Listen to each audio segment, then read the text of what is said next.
up, Badlands? Explain those Badlands. That's a hell of a name.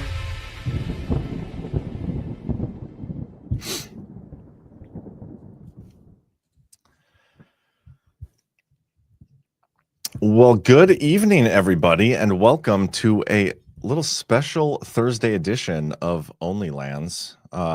First of all, I deeply apologize for the Sit Rep show not showing up for work today, not telling anybody they weren't going to show up for work today, just leaving us all hanging. Totally disrespectful.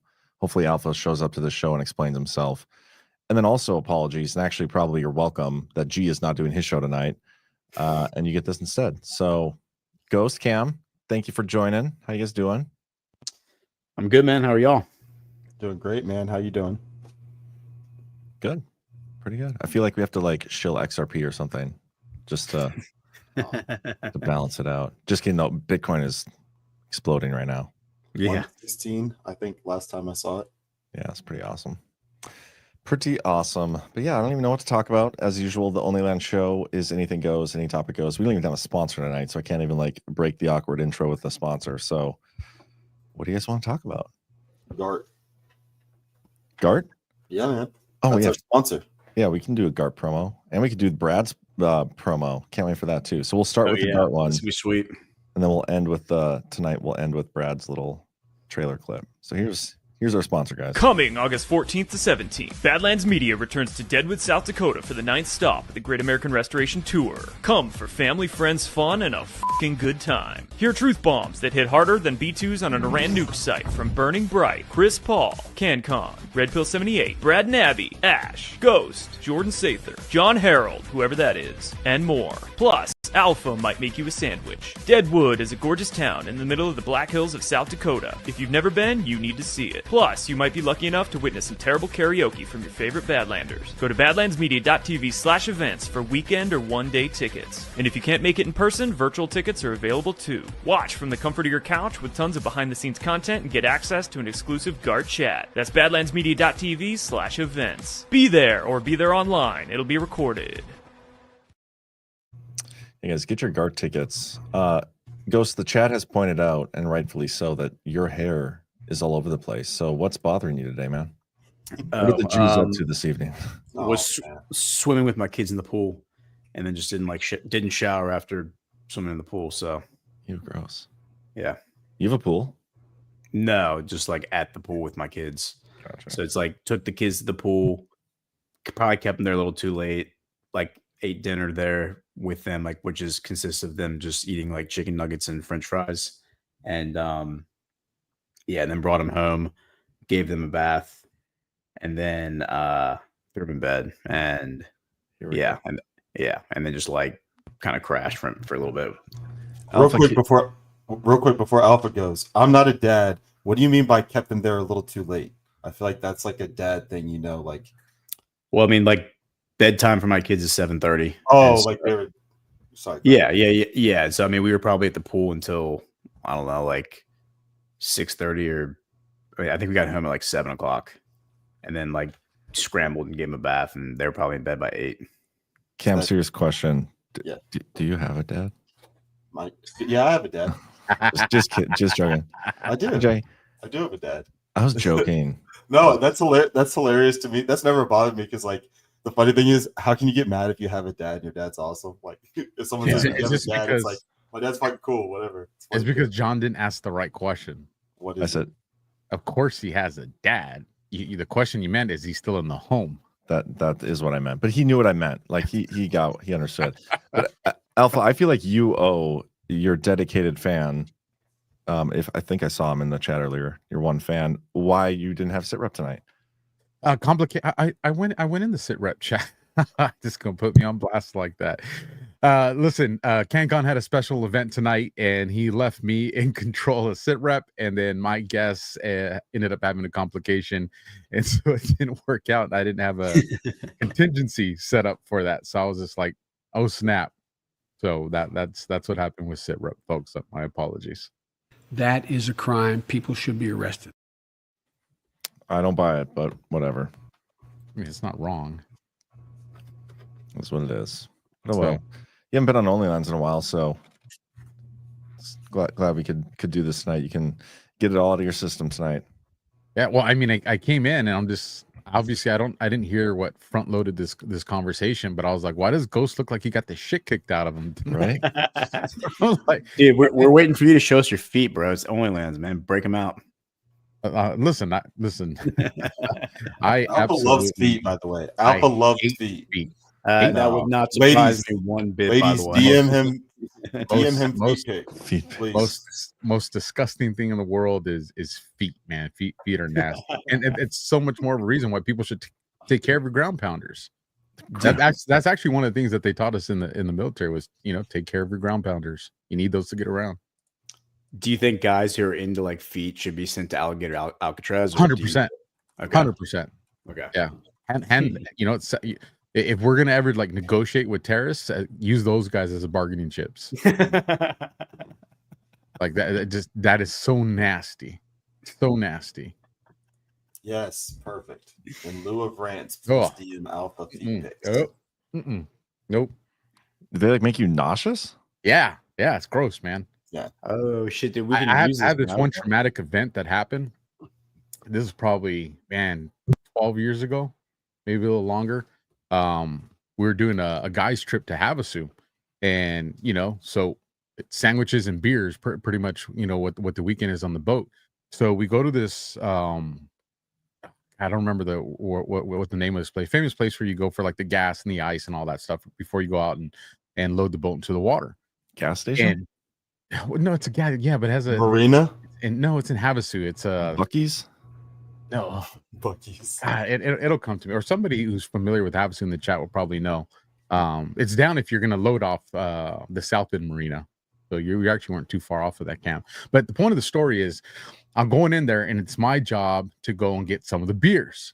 And so I'm right there, and there's a lady in front of me that's in front of the door of the beers I need to get to. So I'm waiting my turn, and then I happen to look down. And it's water. It's water days, right? The river, so everybody's in flip-flops. She got these massive, like Shrek size feet, bro. But that's not the part that was crazy. The pinky toe was off the sandal and touching the tile of the store. Weird. Like, I'm not talking, dude. It was nasty, like next level. Nasty. And I'm looking like why can't your pinky toe stay on the sandal? Like, what the hell's wrong with that toe as opposed to the other one? It was like the pinky toe was doing this. Like it was like if it was allergic to the other ones or something, man. And it was right there on the tile. It was just the grossest thing. So I actually went and told my buddy, I said, hey man, go get the beer, I'll get the ice. Because nobody want to do the ice because that's the part that sucks. And that's how much it grossed me out, man. I'd rather go pick up the ice, load the ice, smash the ice, instead of looking at that nasty ass wreck foot with the toe hanging off, man. Maybe you just need a little extra momentum. Like you're almost like you're rowing a boat. You just have the pinky on the side there to row the sandal along. I mean, it was freaking thing was long enough. It grounds her in case she gets electrocuted. It's like they're grounding. There you go. The grounding wire. I'm serious. Like the people that have foot fetishes, there's got to be something wrong with them. There has to be something wrong with them. I wonder what the correlation is between people who have foot fetishes and people who vote Democrat, like liberals. Because I think liberalism is a mental disorder as well. I wouldn't be surprised if it's a lot of overlap there. It wouldn't surprise me. Categories. There's categories. So like you got the liberal, and then you got like different stecks or branches off the tree. So wait, can we just clarify real quick? Is like, does Alpha have an issue with people who are into feet, or does he have an issue with people who have gross feet? I just want to make sure. I feel like it's both. Both. Yeah. Both. Okay. Yeah, okay. I don't. Okay. I don't make two forms of kryptonite for Alpha. Yes. Alpha lives his life like 3 inches off the ground. Anything above 3 inches off the ground, that's what he looks like. If you wanted me to identify my two kryptonites, it's shit and it's feet. That's it, man. I'm with you on the first one, man. I'm with you on the first one. I mean, everybody poops. Yeah. That's one thing, man.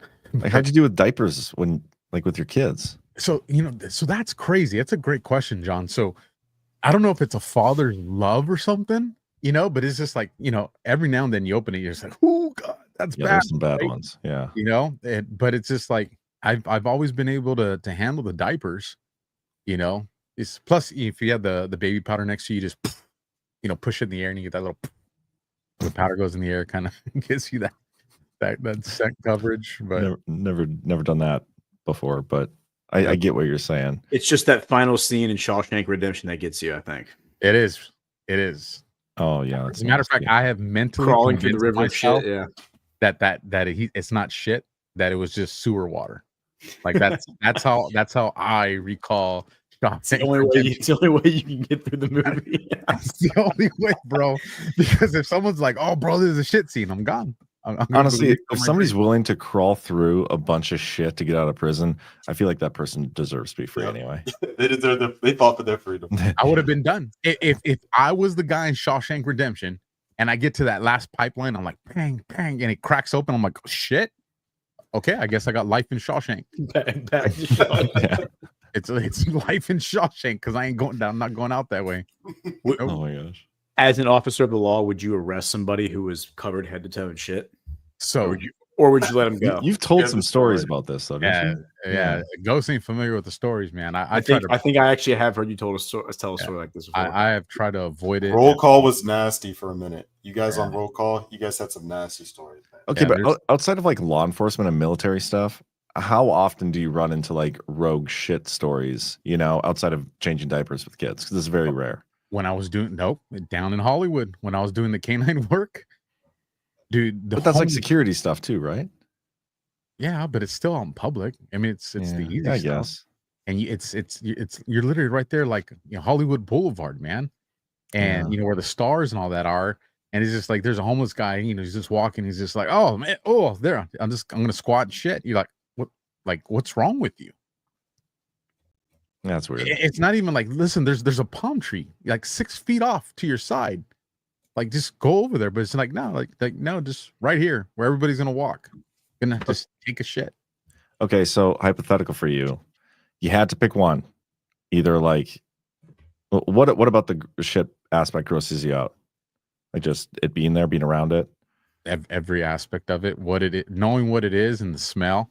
Like, I'm trying to think of a hypothetical, like, okay, you have to be locked in a closet for a minute with a homeless person's shit, or you have to lick that lady's foot from the grocery store. Which one would you choose? I mean, there's no way I'm doing the homeless dude with the shit, bro. I'll have to hang out with the toe, man. But, wow. All right. Yeah. Yeah, because listen, they're both gross, but one of them's like gross and probably going to send me to the hospital. You don't know what's on that foot. Licking that toe is probably going to send you to the hospital. Yeah. There's bacteria on there. It'll make me pass out. She's probably walked through the homeless person shit on the Hollywood Boulevard. Just to put in perspective, and this is not an exaggeration, I'd rather stick with a dead body for 3 to 4 hours to wait for the coroner than deal with either one of those scenarios. Wow. It's that nasty to me. Well, don't dead people, when they die, don't they shit themselves? Yes, sometimes. It's a common misconception. Yes, sometimes it's mostly like if they've gone into like the nasty stuff with dead bodies when they started going to decomp and they've been there for like 2 or 3 days, and then the coroner has to roll them over, and usually that's when the body will expel some gas. And it's not necessarily like they won't shit, but it'll expel gas, and you're just like, oh God, what is that? Once you smell a dead body, man, you know that forever. Like you'll know it. You only have to smell it once, and you'll know it. Yeah, I don't envy that. Here's how crazy one of the decomps I had, and this, man, I probably had a couple years on. I was in a boot, but I wasn't senior, and neighbors just like, hey, haven't seen my neighbor in a couple days.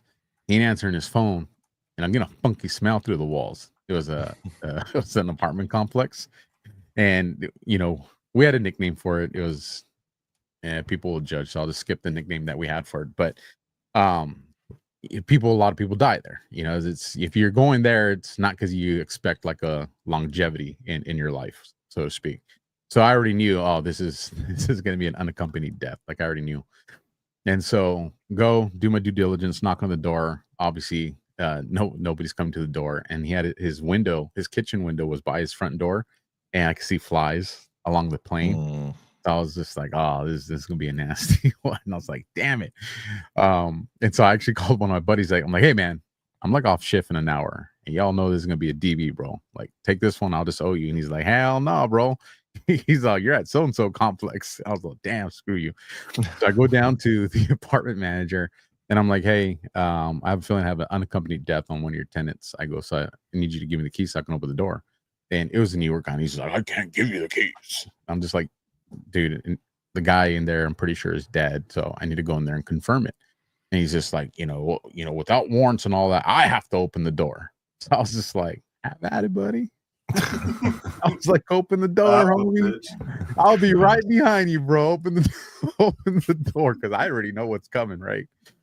So this guy who thought he was, Mr. Boss Man, he goes over there, he turns the key, and just enough to break the door doesn't even open. It just breaks the seal, and that whiff comes out, and he's like, oh.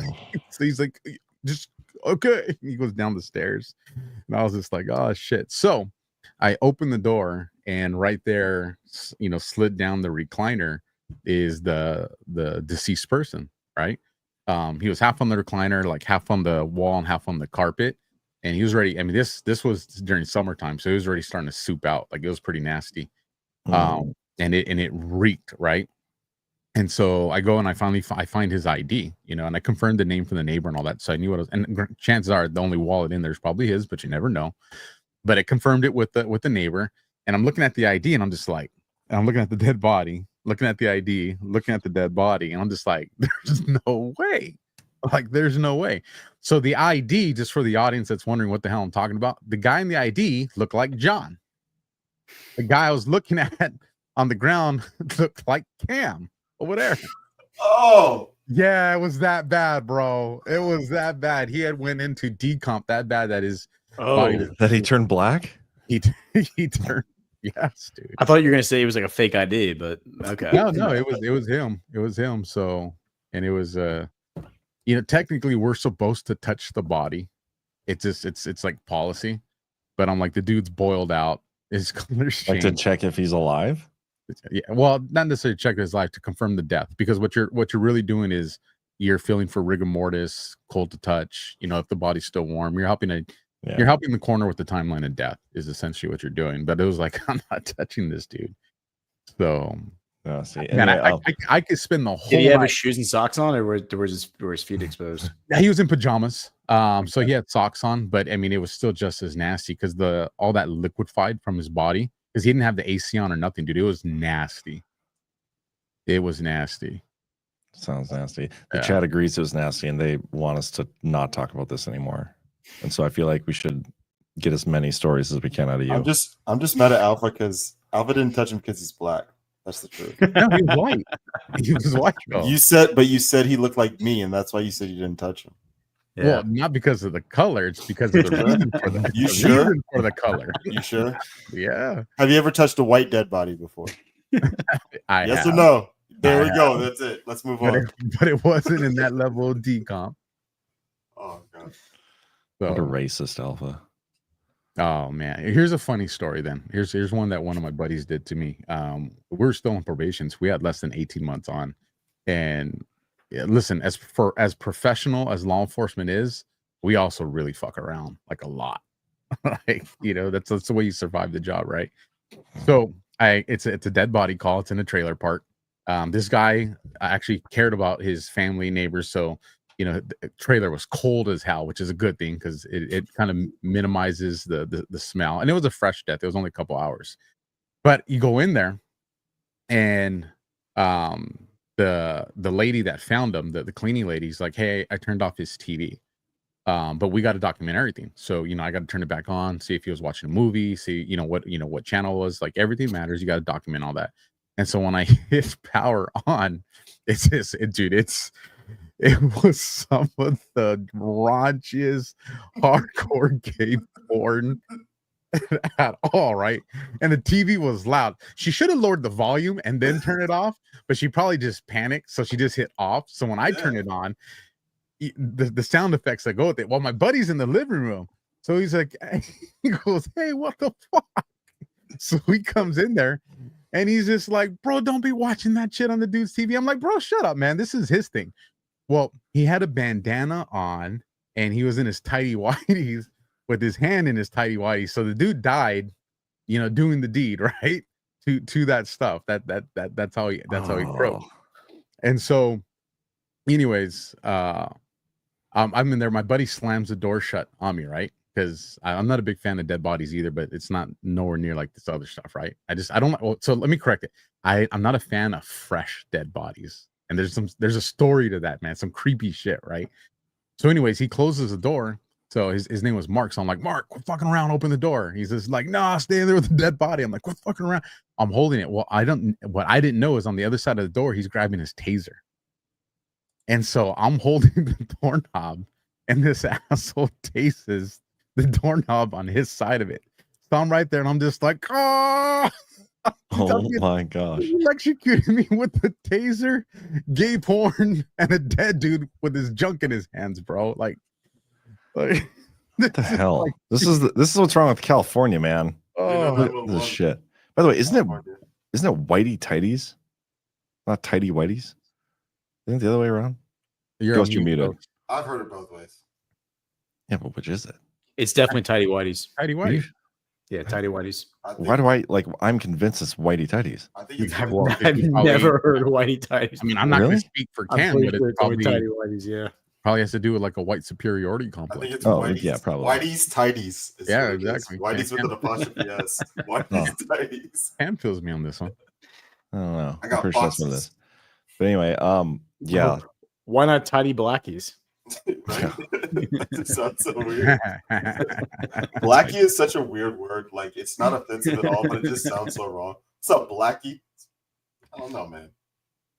Cam, are you on the right mic, by the way? Probably not. Let's check. Or maybe you're just like leaning away from it. I'm probably too far away. There you go. That's the what first it is. time I've used this in a while. Yeah, you're just a little far away. You're good. But yeah, guys, maybe we should talk about anything that's going on in the world. Anything on your mind? Chat saying I'm wrong, so my bad. It's a Dakota thing, apparently. Oh, so in Dakota they do call it whitey tidies or tidy. Wait, what was it? Whitey tidies? Tidy Yeah, white. apparently. There's another North Dakota or northerner that says whitey tidies, I'm a northerner like John. So maybe it's just a northern thing. So, But hey, we won the Civil War, so we get to name things how we wanna. And it's whitey You weren't tidies. even a state during the Civil War, were you? I was gonna Doesn't say, matter. yeah, were you guys North even around? Dakota. From the north, bro. Yeah, you guys were still like engine country or something. Yeah. Alpha. Yeah, probably. Alpha. You're in California, bro. Come on. Yeah, Oh, bro. we were still Mexico at that time. I didn't cross the border. The border crossed me. It was just me and ghost people. We were fighting on the same side. The South. Ghost people. So See, whitey tidies. here's a conversation I have for you guys. So my brother came over yesterday, as a matter of fact, and he goes, "Hey, you remember when Mom would cook for us for Thanksgiving?" I'm like, "I'm not that fucking old, dude." Like, yeah. And he's like, "What was the stuffing Mom would get us?" And I go, "Stouffer stovetop, man. Like, we love that shit." He's just like, "You're wrong." I'm like, "No, I'm not, dude. Call Mom right now. Like I'm older than you, bro. Like for that reason alone, I'm right." And he's just like, "It wasn't Stouffer stovetop." I'm like, "I'm 1,000% positive. I'll even describe the box to you." And he goes, "There's no such thing as Stouffer's stovetop stuffing." And I'm like, "You've lost your fucking mind." And he goes, "Look it up." So I'm like, "No." So of course we look it up. There's no such thing as Stouffer's stovetop stuffing, you guys. What? There's not. There's Kraft stovetop stuffing. It's dude, they hit us with another Mandela effect. I will bet my life that there was Stouffer's stovetop stuffing. In the chat. Yeah, see, people are saying, yeah, it was delicious. But there's no such thing. Are you sure? Look it up. I'm telling you. I am, and I just I'm in the 24 hours of like. I hate AI. I just saw the same picture, John. I hate AI. There it is. The one to your right does not exist, family. Well, now it And that- does. That's and what I pisses just- me what? off. It doesn't exist, bro. There's no such thing as Stouffer's stovetop. I don't believe you. They changed something in the Matrix. They changed. I'm telling you, it's they glitched this CERN. out on another timeline, another Mandela effect. Those CERN assholes, man. I was like, this one hurts though, man, because now Kraft doesn't make like stuffing. What? I agree with you, Ghost. What? I agree with you. So They've taken it too far this time. well, here's the crazy thing. So I went to the grocery store today because my brother's just like, check, dude. I checked, and it's Kraft stovetop, even in the grocery stores. I don't ever remember Kraft making this, man. I bet there's somebody in our audience somewhere that like still has an old ass box of Stouffer's in their pantry right now. And if you're out there, you got to let us know. Along with your feet pics, DM Alpha a pic of your Stouffer's. Yeah, send us a picture of like your feet with the Stouffer's box on top of your feet. Don't do that. Feet holding the Stouffer's. Definitely don't do that. Or make the stuffing and put your feet in. Oh, That is crazy. The Mandela effect stuff is nuts. Some of the theories around that too, like the glitch in the Matrix, like they switch timelines, and so now it's like everybody's on the same page, even though they remember the other timeline. It's fucking weird. did you guys know that the Terminator and the Matrix that they're paired up? What? So the movie The Terminator is what leads into the movie The Matrix. No. Yes, look it up. Look at y'all. Listen, Ask I'm ChatGPT. gonna drop some gems on y'all tonight. ChatGPT. Not Chat. XAI. Have you guys played around with the 4 yet? Yeah, Nah, Grok. I heard they went full yeah. racist, so I was like, I'll wait till they fix it. Well, I played around with it a little bit last night, and it's What do you retarded. get? It's like it's party of false decorum shit. I was asking it questions about devolution theory, like is it plausible?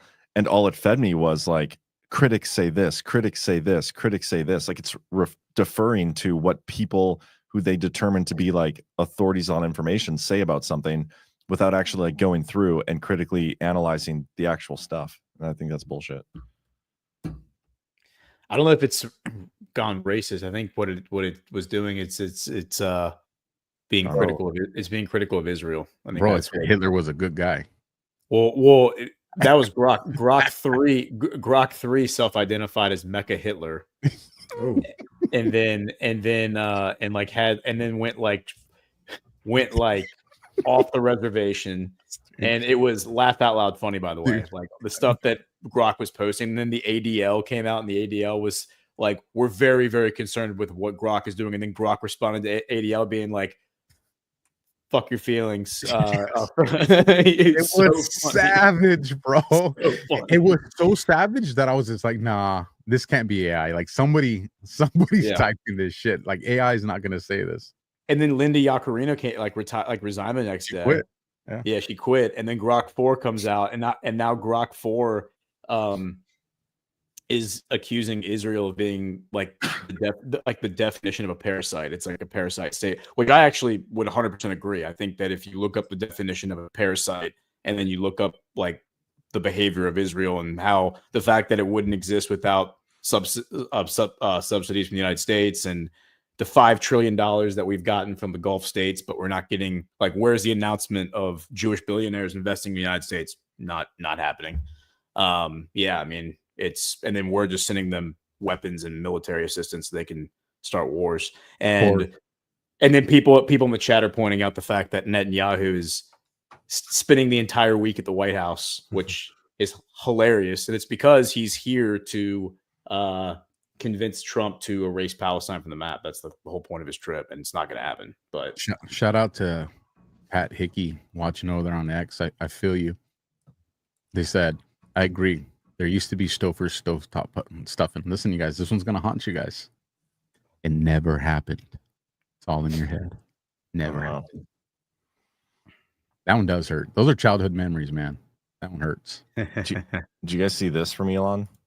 They did their little announcement thing and talked about AI killing us all. I've been at times kind of worried about, like, well, is this seems like it's somewhat unnerving to have intelligence created that is far greater than our own. And will this be bad or good for humanity? It's like I think it'll be good. Most likely it'll be good. Yeah. Yeah. But I somewhat reconciled myself to the fact that even if it wasn't going to be good, I'd at least like to be alive to see it happen. Like, it'll probably be good. It probably won't kill us, but if it does, at least we'll get to watch it happen to us. Insanity. That's dark. Yeah. Explain the Terminator Matrix thing, though. Yeah. So, damn it, I'm going to jack this one up. Bring in ChatGPT. Let it explain it to us before it kills us. As I understand it, there's like this has actually been known for a while. I just learned it not like a few months ago, but we can watch a video on it if you'd rather. Yes, there you go. Perfect. Thank you. You come up with the Terminator. Take us there and the Matrix. It was a script in a book. The Terminator is the prequels to the beginning of the Matrix. Sarah Connor is actually Neo's mother.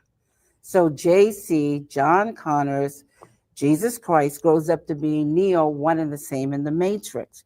The Matrix is in the future. The Terminator is the past. It's time travel, past, present, and future time travel.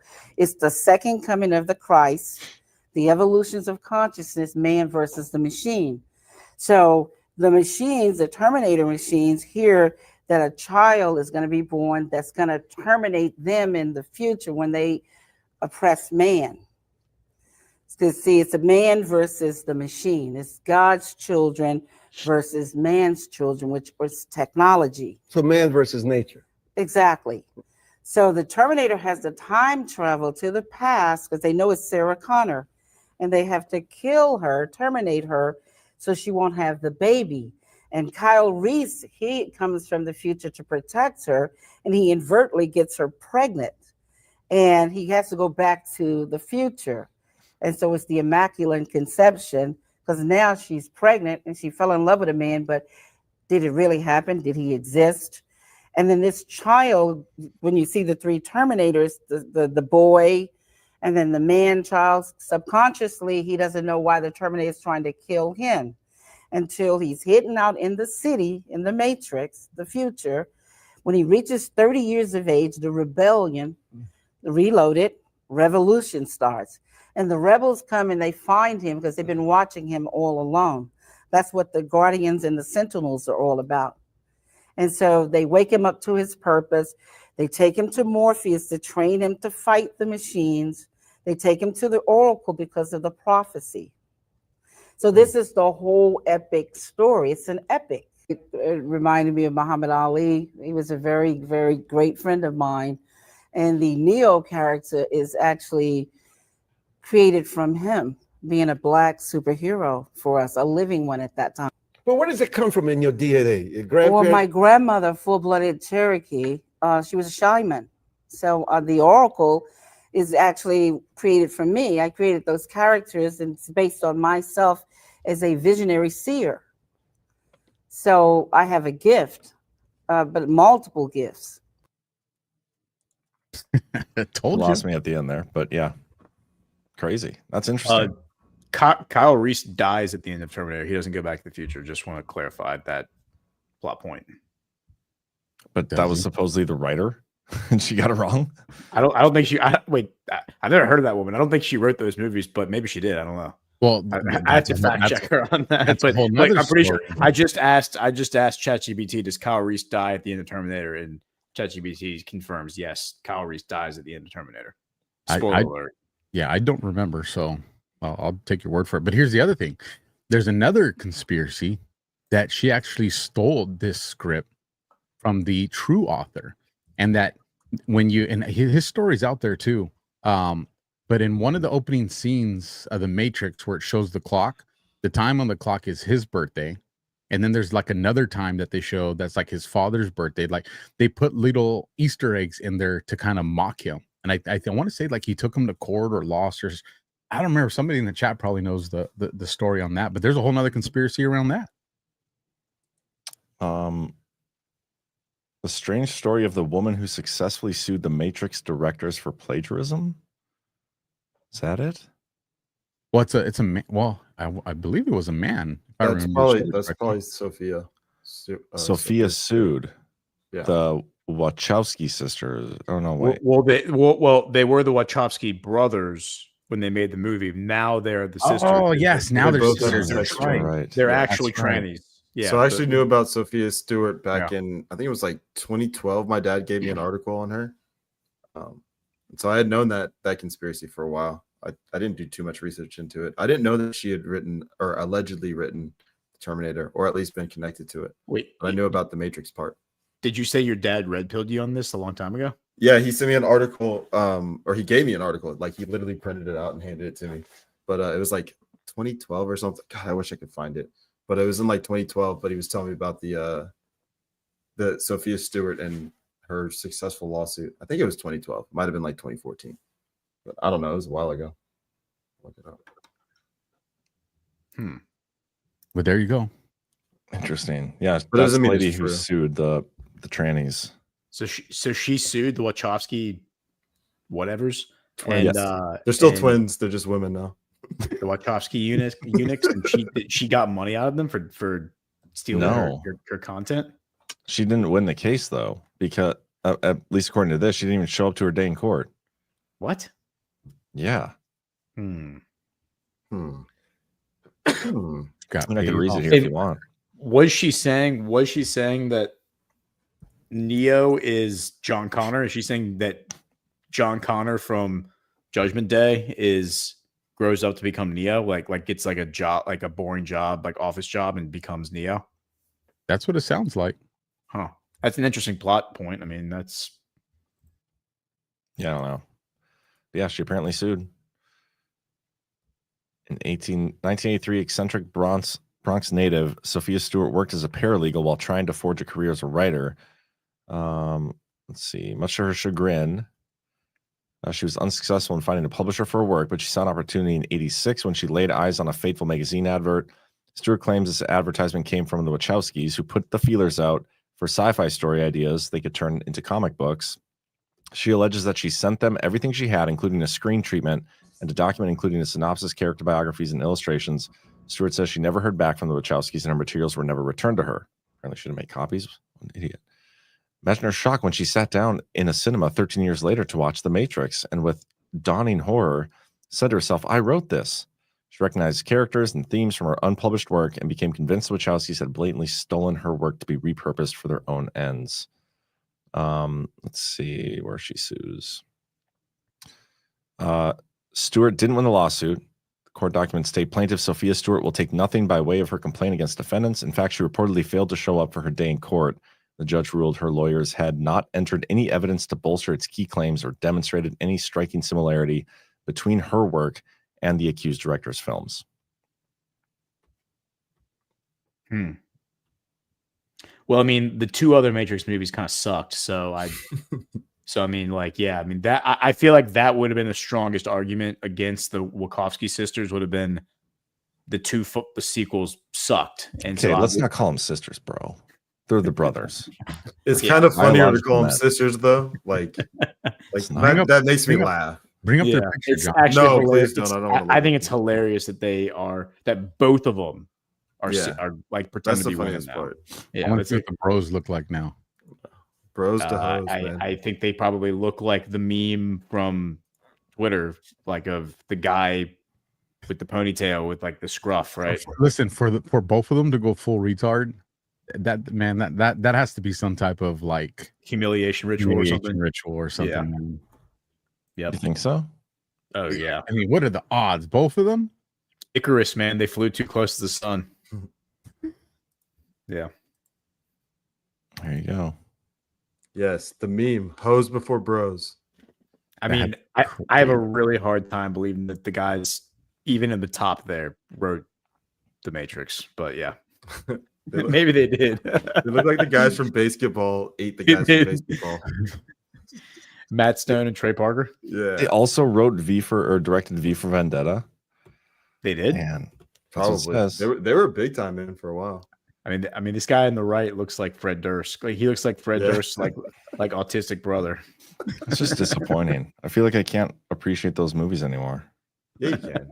I They didn't write can't. them. The thing is, they didn't write them, and they probably didn't really direct them. Like they were the directors, but somebody else was. I directing truly the do movie. believe that this stuff is stolen work. Yeah, they're you know? handled. These people are handled and just put out there as faces.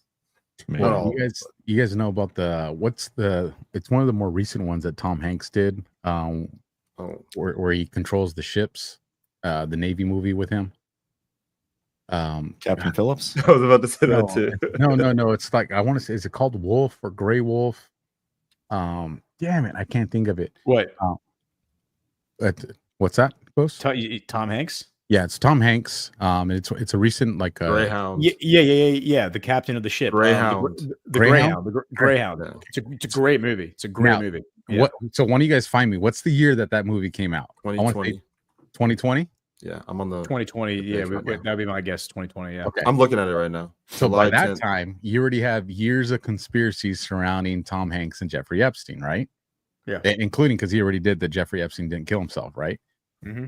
The radar operator in that movie, when Tom Hanks calls him, guess what the name of the radar operator is? Epstein. You're kidding. I shit you not. I shit you not. What? I remember I'm watching the movie and I'm just like, he did not just fucking call that dude Epstein. So I rewind it, and he's like Epstein twice. It's two different parts in the movie where the radar operator of all positions, his name is Epstein. Why would you go and name a character that, knowing the controversy that's surrounding you? Because I mean, this is 2020, 2020, and all the here you go. Also, he was in a movie where he was stranded on an island. Wilson. I've never seen Castaway. Really? Yeah, me either. Me either. Guy gets stranded on an island, makes friends with volleyball. Guy ends up being rescued. Yeah, that's the End entire of plot. story. Entire plot. Yep. Epstein, is it? Epstein, sir. Good work. Thank you. What's wrong with board, sir? Cat, corned beef and onions. Can't hear anything, but yeah, he does say Epstein. It was Epstein, right? He says Yes, sir. Epstein, right? And he says Epstein. Hmm. Like it's like they're like They made it a really, point, really though. emphasizing Yeah, it. made Yeah. a point to correct him. Yeah, I probably picked up on that when I saw the movie, but I just was like, yeah, assholes, and just kept going. Dude. Is this movie any good? It's a really good movie. I Really good highly movie. recommend watching it too. Yeah. It's a really good movie. What was it So about?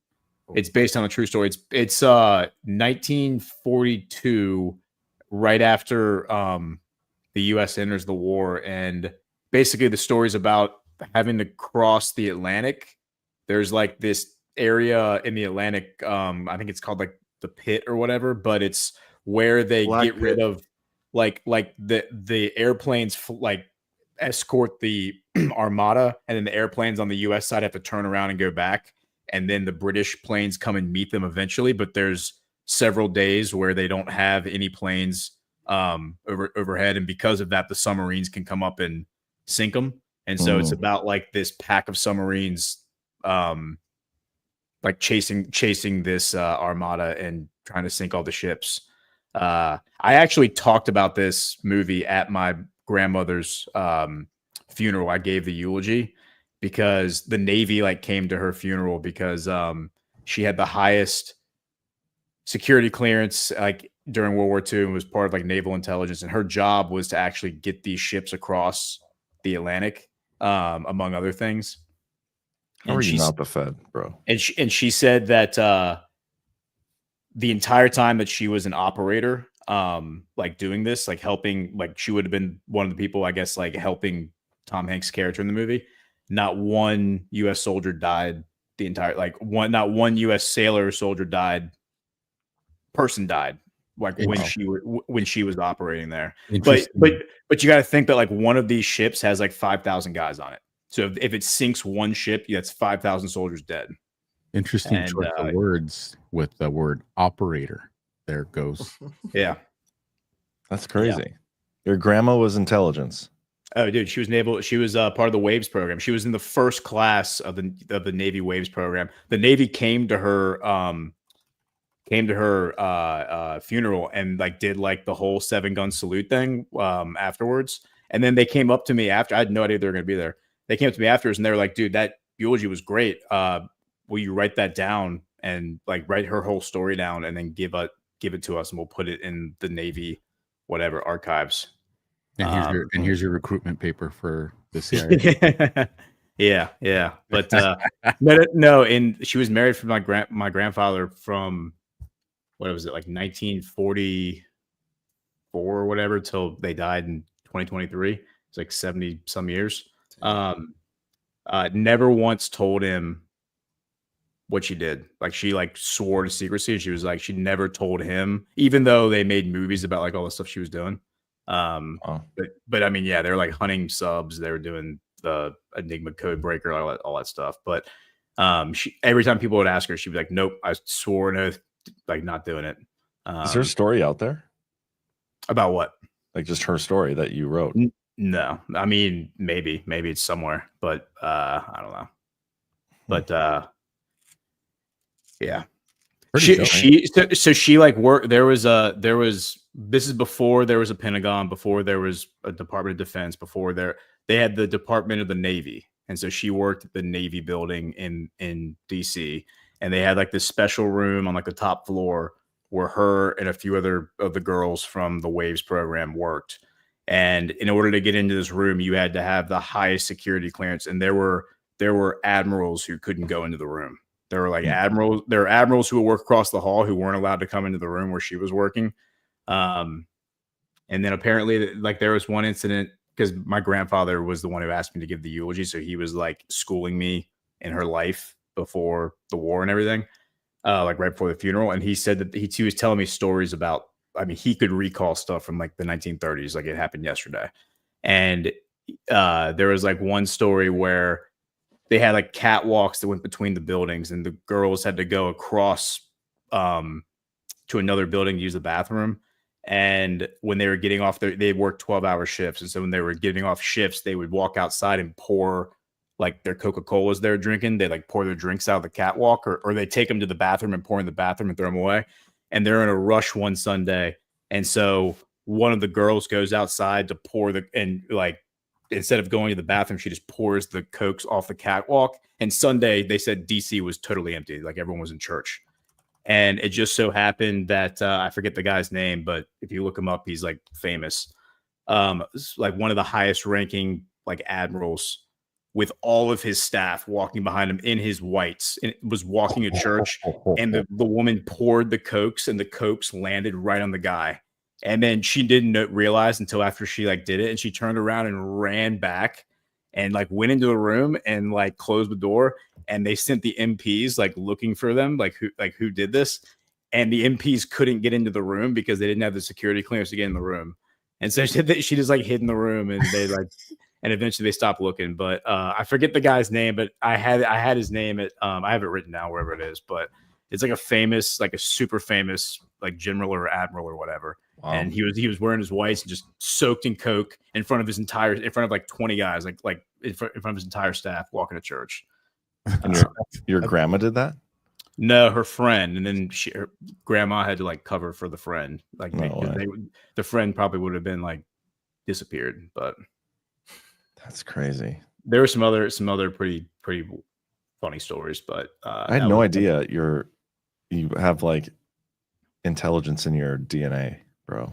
Yeah, I guess you could say that. I mean, so grandpa was also in the Navy, but he was just like a surgeon. So he was like running a hospital in Philadelphia, but she was she was way more badass. She was like actually naval intelligence doing just a surgeon. She probably knows all about like paperclip and all that shit. I mean, I wanted to ask her all that stuff, but she wouldn't say it. She was like, really?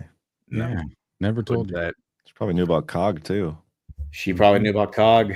Yeah, she knew like all the sketchy shit that probably went down with the OSS and all that stuff at the end of the war. Probably had Q clearance. Yeah, she probably did have Q clearance. But then they created the Department of Defense, they created the Pentagon, they did all that stuff. And she retired after the war, so she was gone after the war. But My grandma left me Christmas cards. Ghost's grandma's let him decodes and all this shit that he has. Decodes, and, yeah, like a little box with the reading of her will. And it's like, here are all the secrets. Yeah, let's keep probing this intelligence background, Ghost. Do you think so? Your grandma, like, she was in there for a brief period of time, didn't leak it, like, wouldn't even tell her husband about the stuff she did. Then you think of like today's intelligence apparatus. I feel like that doesn't really exist for everybody anymore. I feel like people are leaking shit to the media, not let alone like telling their friends and family. Yeah, I mean, the stuff my grandparents had to say about today's government, it's really sad. I mean, it's super sad. Like, they're like, how dishonorable all these people are and how they're all scumbags, and it's really sad though, the state of the country's in. What do you think changed that went from one end of the spectrum to the other? I think it's actually something quite simple. What's that? I think we lost the value of friend and loyalty, and I think everything stemmed from that. Yeah, but what led to that? Like, why, where, and what caused us to lose that trait, that value? I mean, I don't think there's any singular thing, but I would say technology has definitely aided it, because before, if we were hanging out, this conversation would be in person. We'd be hanging out in somebody's garage or somebody's backyard, all playing video games, hanging out together. And now it's just everything's done through this digital format. So like that physical connection is absent. And I'm sure that has something to do with it. I think it's complacency on our morals. I think for a long time. I just read the chat. Oh yeah, that's great. Yeah, I just think that we've gotten to the point where, like, what is it? It could have been because of the. Oh, go ahead. Wow, that was good. Oh, man. Anyway, sorry, go ahead, Cam. Yeah, no, I was just saying it's probably has to do somewhat with technology too, but like there was a certain point in time where it started to be okay to do things that weren't okay all of a sudden, and then it just kept growing and growing and growing. So like, I don't know. Do you think we've lost some of our sense of patriotism? I think so. Yeah. Well, let me clarify. We have still the most powerful patriotism, but I don't think we have it in the numbers that we used to have it.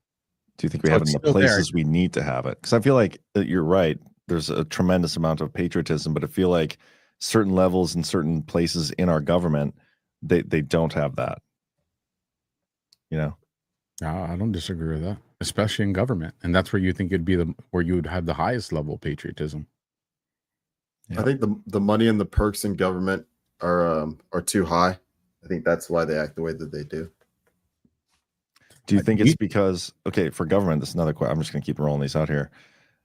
When the founders intended like government positions, it wasn't supposed to be like a career path. It was supposed to be, okay, you're a farmer, you're a whatever business owner, you're going to go do your duty and serve like 4 years in Congress, and then you're going to be done. But somewhere along the line, and I think we're probably seeing a lot of it with today's crop of like geriatric senators and congressmen, they're the ones who like became this career path. So would that have been like what, the 50s, 60s? Is that when it started? Were there career politicians to the numbers that we have them now before that? You're baiting me. I see what you're doing here. You're baiting me. Oh, I caught it. Caught it. I don't know if I'm baiting you. You're doing what I usually do to Cam JB and CanCon. No, I don't think so. I smell this a mile away. I'm not baiting you, bro. What are you talking about? Yeah, you are. Well, we'll see. Let's explain to me how I'm baiting you, and then I'll tell you if I was baiting you or not. All right. You want to know what collapsed the American society? Women in the workforce. That's a good answer. I wasn't baiting you for that, but yeah, you are. It is unintentional bait. Look at all the issues that stemmed from it. One, now you had two parents that were out of the home for a significant portion of time. So now, enter radio and TV at the time to take care of kids, or the grease jacket guys. They're out there watching the kids. But what else happened when you introduce women into the workforce in those kind of numbers? Temptation. And now you had these, look at the number of affairs and divorces that started to spike following, women entering the workforce. And granted, it takes two to tangle, but nonetheless, you entered that variable into the workforce. These hoes ain't loyal, bro. And then you had society. And here's the thing: I think our culture probably started to recognize that, and we probably would have started to self-correct that course. But then the government made sure to raise the price of everything so that you could never abandon having women in the workforce, because now you had to do it to survive.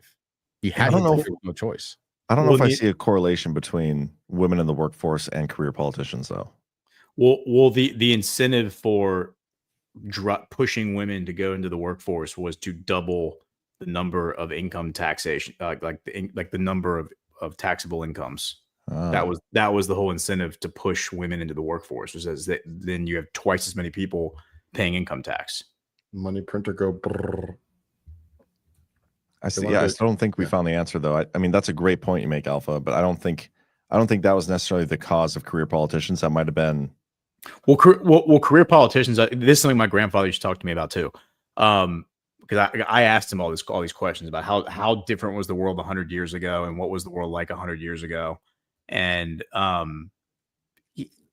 he said that one of the big differences was that when he was my age, it was just universally understood that politicians were scumbags and everybody hated, like, politicians were universally hated in a way that they aren't hated today. Like today, they're like more like glorified. Like people don't want to admit this, but they definitely worship politicians. People worship politicians in the same way they worship celebrities, and they treat politicians like they're deities and they idolize them, and they in a way that I think is actually satanic and very demonic. And I'm talking about Christians doing that as well. I think Christians absolutely worship politicians like Ted Cruz in a really, really sick and perverse way that is satanic and demonic and by design.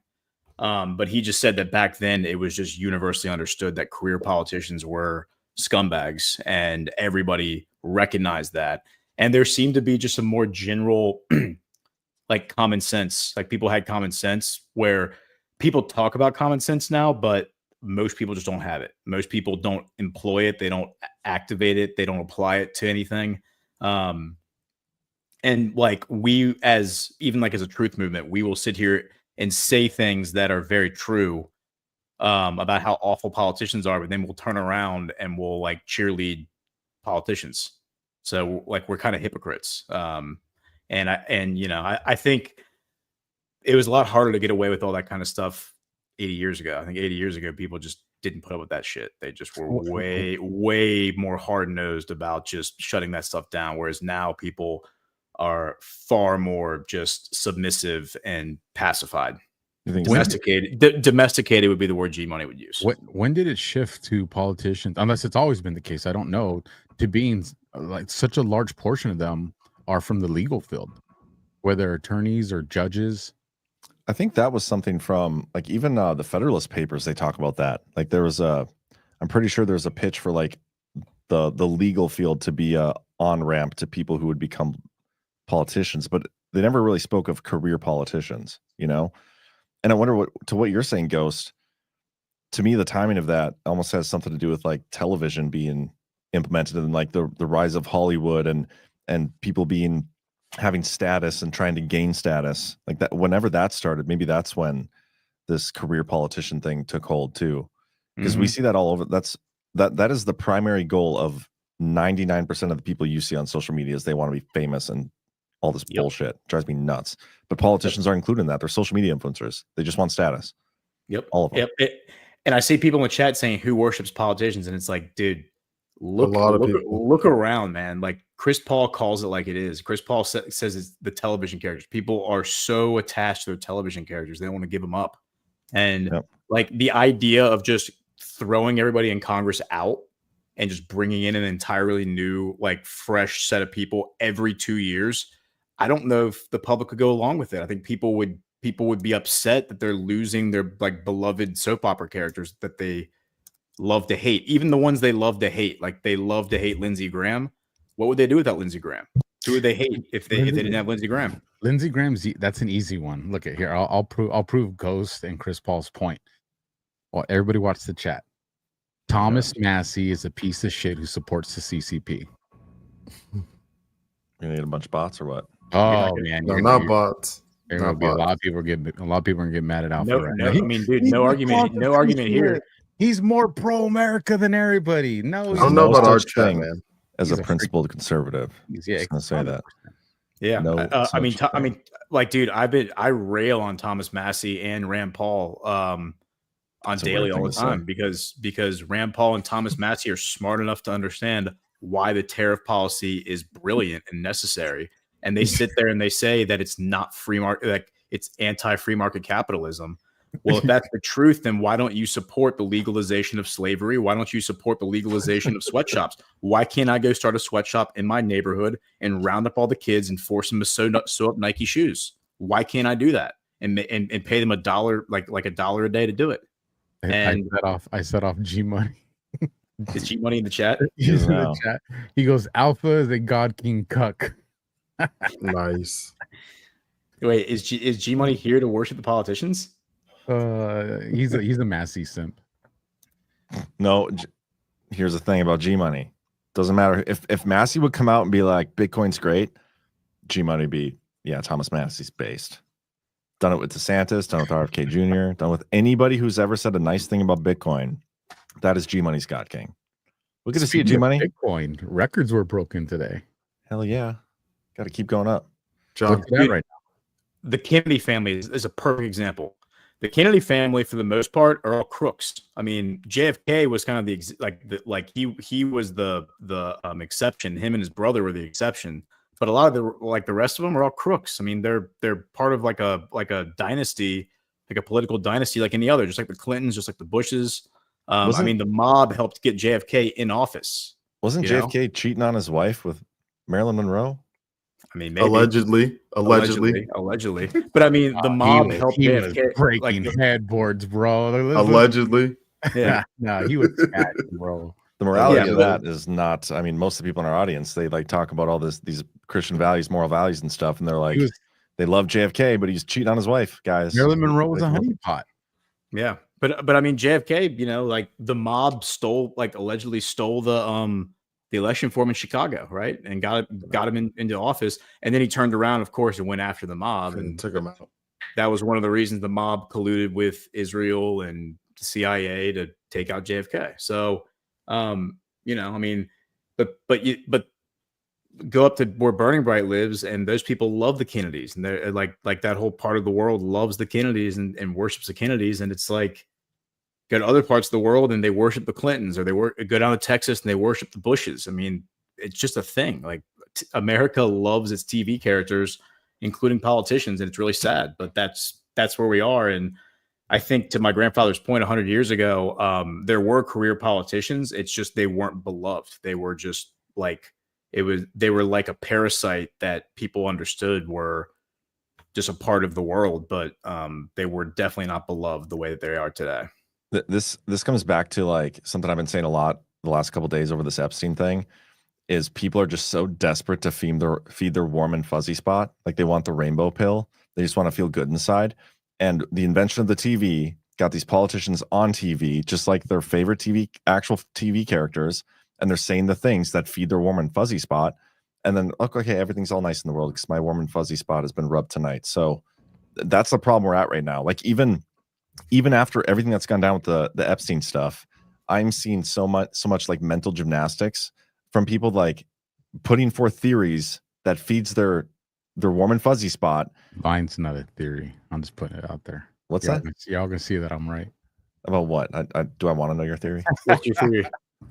Well, one, before I forget, because my Marine Corps brain will forget, to the allegedly that Cam was saying with JFK, out in one of the cities that's not too far from me, Desert Hot Springs, there's a place known as the Desert Hot Springs Spa. And it's a historical place, super cool. But when I went out there a few years ago, there's a person there that's like one of the historians from there, and there's a house where Al Capone used to go and hide out, and and they know about it. They got the like the little historic things on it. But then there's another house that's on that property, or cabin, whatever you want to call it, where JFK used to go to meet with Marilyn Monroe. And interesting enough, there's tunnels that go from one little cabin to the other cabin. Now, there's nothing no, it's there. I've seen them. But no one ever says that they were there at the same time. I'm not saying that. I'm just saying it's interesting that they had that. But as far as the theories, so you guys want to wrap up your thought on what you're talking about, and then I'll shoot you guys my Epstein theory. What do you mean shoot? No, You're you gonna guys shoot me? you were no, you guys were in conversation about it, and I kind of interrupted. That's okay. All You right, just tell us your theory. So my theory. Only if you play like background music, like in your videos on Twitter. I need the background music to know that it's a real theory. I don't have nothing that goes along with before you start though, John, what you just put on screen was really interesting. So Congress became a full-time job in the primarily in the 1970s. Yeah. 1970s this up, by the way, not me.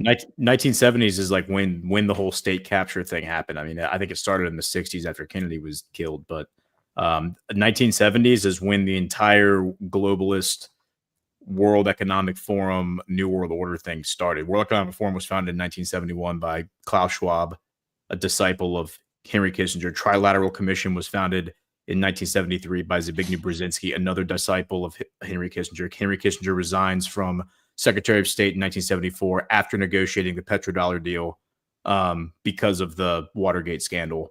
And then the rest is history. And like 1970s is when we officially became like captured prisoners.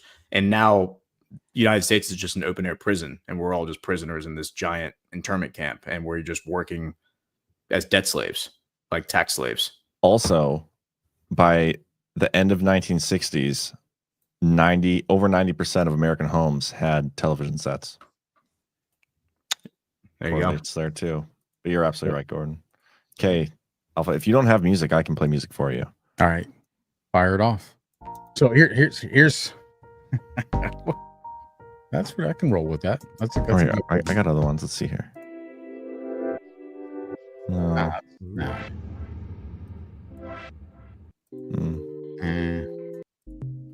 Oh man, gotta update our playlist, man. You need to put epic theoretical drama. That's my search one. Epic theoretical drama. Is that what you actually search when you? Yeah, that's actually what I search one of the. Here's what I'll say is, for the people that have the understanding that, and obviously on speaking prior to Trump, right? That the FBI corrupted by the deep state, DOJ corrupted by the deep state, politicians leveraged by the deep state, right? Whether it's AIPAC, the CCP, the military industrial complex, big pharma, whatever. But we all know it comes back to the deep state, surveillance controlled, George Soros attorney generals, George Soros judges, the judicial process. If the understanding is that the vast majority of all the apparatus that we live by is controlled by the deep state, and you understand that all, the intel agencies are in collaboration, then the question that I ask myself then, why would they sacrifice one of their most powerful leverage tools of Jeffrey Epstein? If this is the tool that there's just no logical sense that they would jeopardize him getting caught at all. It just doesn't make sense. Unless the other option is there's something at play that is just far larger than we can comprehend or understand. So now we get into speculation. And there's some things that we've learned over the last few days. For one, we learned about this 1 minute gap that ends at every, minute before midnight when they do the reset, because they got an old system and it's going to, typically it's going to re-record over something that's 30 days, 60 days, or 90 days old, depending on what their department policy is. But if I'm the intelligence agency and I want to get rid of an asset, that's a perfect window to do it. And why else can you think that happens? Well, who met with Epstein that morning before he allegedly committed suicide? Barr. Attorneys. Why would Barr be meeting with him? Probably to have mine. Where's Barr met with Epstein? Yes. Are you sure? 100% positive. Look it up. Well, that's open source information. No, that's Didn't Barr's father hire Epstein to work at MIT? I believe it was MIT. Or wherever he was teaching. I think it was MIT. But I think you're right. That's like the common parlance. I don't know if that's true or not, but that's what people said. But the reason he met with them there was to give him the paperwork. What paperwork? The WITSEC. And the New York Post retracted that story because they said they had like no factual basis for it, the Barr thing. So I don't know if you have a different source or anything. Like, I don't know. They retract a lot of stuff. You can look at Julian Assange, and there's a lot of retractions there too. There's more than the New York Post because that's not where I read it, but I'll look it up later. Unless somebody in the chat or whatever wants Ghost, to. it's saying that you were right about the Barr thing, Donald Barr. But so the point I'm trying to make is if you're meeting with him that morning, why is it? It's because he's going to give him the WITSEC paperwork. And what this is, and if people want to go look it up, it is, I'll tell you guys right now. Give me 1 second while I scroll for it to get it for you guys. It's 18 USC 3521, and it outlines pretty much the parameters of this. Now, essentially, what this is allowing the Attorney General to do, or the Deputy Attorney General to do, is in cases of extreme measures, they get to operate outside of the box of what's considered normal. The other thing that is very unique to this this section of the USC code is in WITSEC, there's no oversight to it. So whatever you do, there's no oversight to it. Nobody gets to look into it. And so it's where you can change identities. It's where they have changed identities. Now, there's nothing ever on record that says that they've used it to fake a death certificate.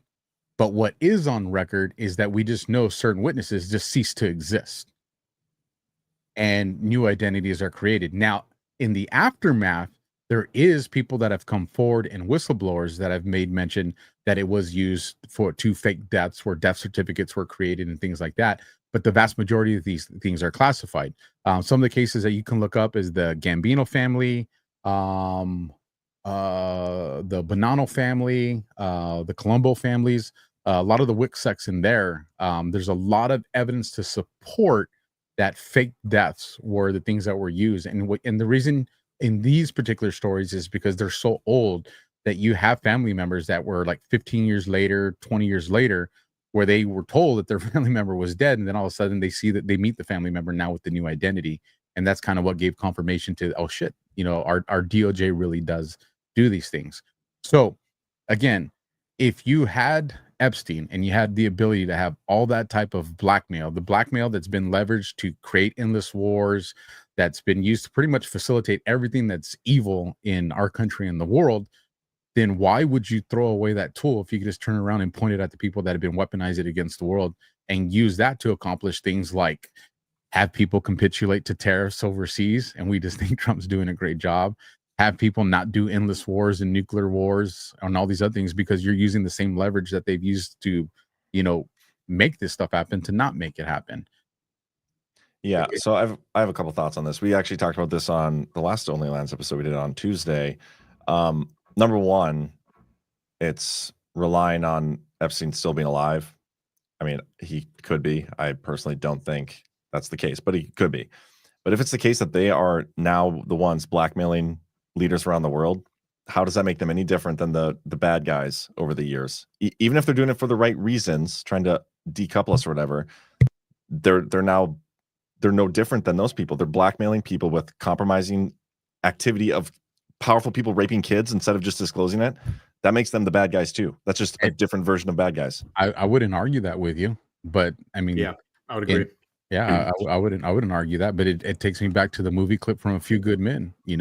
You need me on that wall. You want me on that wall. There are people that are going to do, dark shit for the good reasons. So good people continue to be good. Now, I'm not saying I agree with it or that it's right, but it absolutely exists. And for anybody that's wondering, I'll tell you right now, and granted it's speculation, but I'll call it educated speculation. There's no way we're taking down the deep state without having people inside the deep state. And there's no way you're going to survive inside the deep state unless you did shit that you're never ever going to talk about.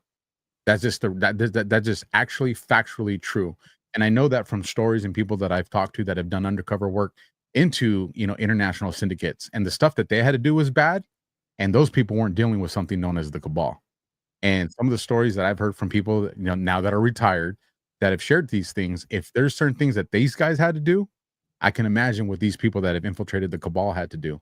And listen, there are people that are going to sacrifice their souls and they're going to have to be judged before God. And, that's between them and their creator. But I will say that they did do it for the right reasons. Doesn't mean that the stuff they did was right, though, because it's not.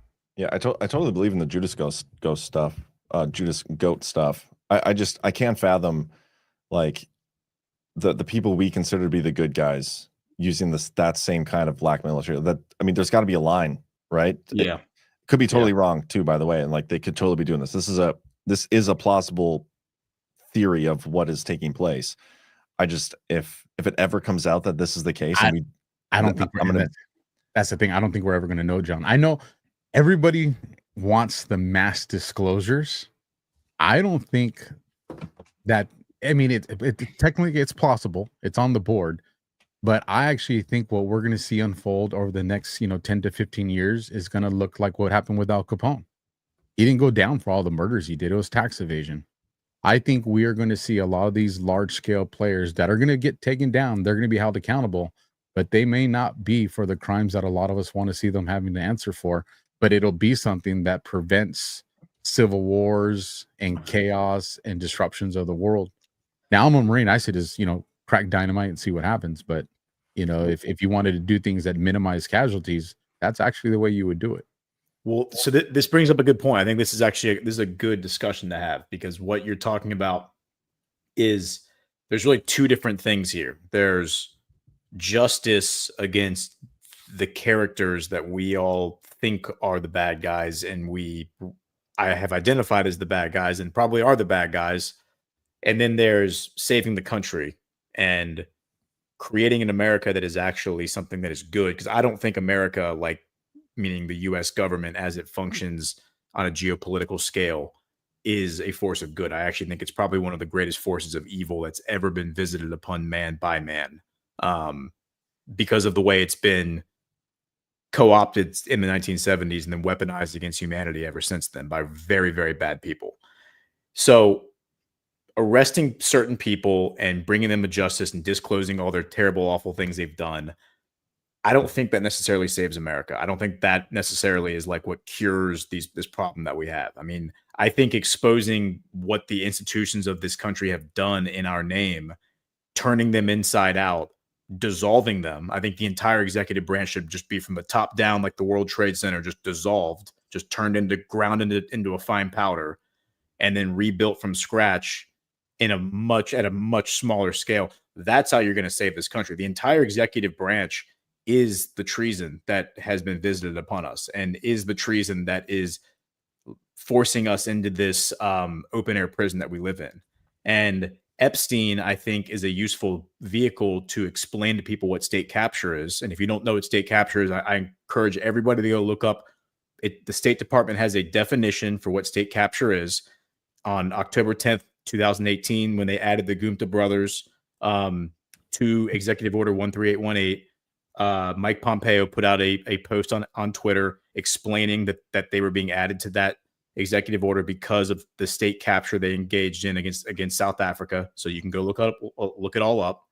But that's what we have. We have state capture. And so do I care about what people go down for and what crimes they go down for? I mean, yes and no. Like it's going to feel good to see certain people like perp walked like into a courtroom and whatever. But is that going to make my kid's life better? No.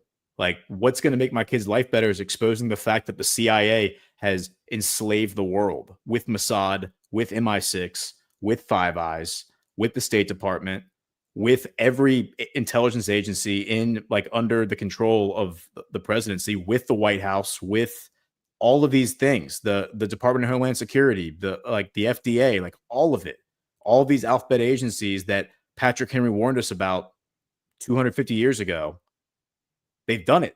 And so it's like, how do you bring it to its knees? The FDA just approved another COVID vaccine today for 6-month-old kids. How can you tell me that that's like a good thing? There's nothing good about that. So you're never going to convince me that these are the good guys, the white hats now doing this. Like the white hats are now giving COVID vaccines to 6-month-olds, but they're the good vaccines, not the bad vaccines. Give me a break. We have to tear the whole thing down. How do we do that? Well, we need to expose whatever the hell it is that is animating this evil against us. And if that's through Jeffrey Epstein, fine. If it's through something else, fine. but that's where we have to go. And everyone needs to be laser focused on that. Alex Jones is like putting out, I saw a video of Alex Jones is now claiming that I'll pull it up. Trump cut a deal with the deep state, and that's why like this whole Epstein thing's happening. And there are people who are going to believe him. You know, it's like, let me find that clip. I think was that from today or yesterday? Yeah, I saw it today. I mean, I don't know, but I think it's this one here. He put it out yesterday. Yep, this one. Hold for processing.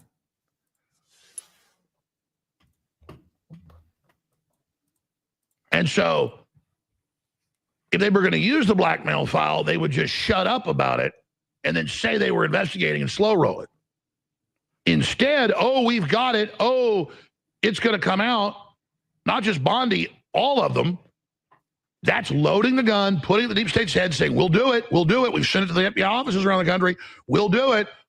And then they come back and say, fine, we'll stop our attacks on you. We'll roll over. We'll get out of the way. Your project to relaunch America and all the great things you're doing. But you got to come out and say it's closed and it's over so that you're tied to it so that you can't ever stab us in the back. And then this is what you get. That's how this stuff works. And that's what I believe has gone on. And I wasn't sure of it yesterday, though my gut was. And now I know it. He's retarded. And it makes me that head gesture he does sick. Because we need Trump to succeed. He's not a pedophile from everything I know and also my gut. And I operate off the Holy Spirit as well. And literally I prayed about it 9+ years ago. God said, no, support Trump. And you've seen all the evil come against me and my operation because of that. And now you see the good fruits of what Trump's doing on so many fronts. And they're massively cutting off the human trafficking, the sex slavery. So they've cut that spigot off that we know Mayorkas and the Democrats were running, and we know they're pedos. I mean, we know it's in the WikiLeaks. And so I'm having to balance all of this in my mind, but I cannot sit here and watch Trump when he's having so much success, metaphorically, put a shotgun to his foot and blow it off. He didn't. Do you guys remember this video? Real quick. And this is a message directly to every single person on the deep state target list. My assessment, Ivan Raiklin's assessment, that if you assassinate any political presidential candidate, whether it's RFK, whether it's Trump, guess what? America will do the following.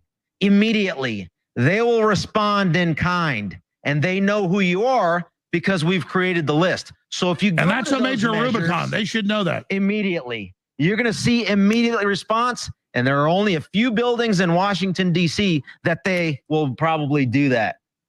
Well, I hope that's not the case, but these people are crazy. And having said that, if they do that, option 2 behind Trump is going to be so much better for us and so much worse. I was about to say, if they kill him, that's best case scenario from a sick level. From a sick level beating him, oh, please kill him, which but it's so good after that. Oh, it's going to be the best cleansing and the fastest cleansing that we've ever seen in my lifetime. I assess with almost certainty, with the highest level of confidence, that if they assassinate Trump, it is so game over for them, and it's going to be so fast. See, what they're doing right there, is they're engaging in bloodlust. And this is what I think everyone needs to understand what you just witnessed right there. That's bloodlust. That is them fantasizing about going primeval on people that they may consider evil. They may be speaking in earnest when they say that. And basically, everyone getting their guns and going into DC and doing the thing that I'm sure plenty of people in their heads have thought this is the only way it's ever going to get fixed, right? And it's the same tactic they use to trick you into going into war time and time and time and time again, because they build up in your head who the bad guy is. And they say the only way you're going to defeat this evil is with a gun. And again, that's not how you're going to do it. Like, you're not going to defeat this by just destroying as many people as possible. That's not the answer. The answer, I do think that the answer is to destroy certain people. Like, I think that certain institutions and people do need to be destroyed, like publicly exposed and destroyed. But again, like when he says we know that the trafficking networks have been shut down, no, we don't. No, we don't. Like, we have seen evidence of lots of these pedophiles being arrested and rounded up. Yes, but we don't know anything for certain about these massive like networks being shut down. We don't know for certain at all. Like I think it's very foolish. I just want to real quick disavow any act of violence. Period. Just want to say that right off the bat. Disavow. Violence does not promote. Well, yeah.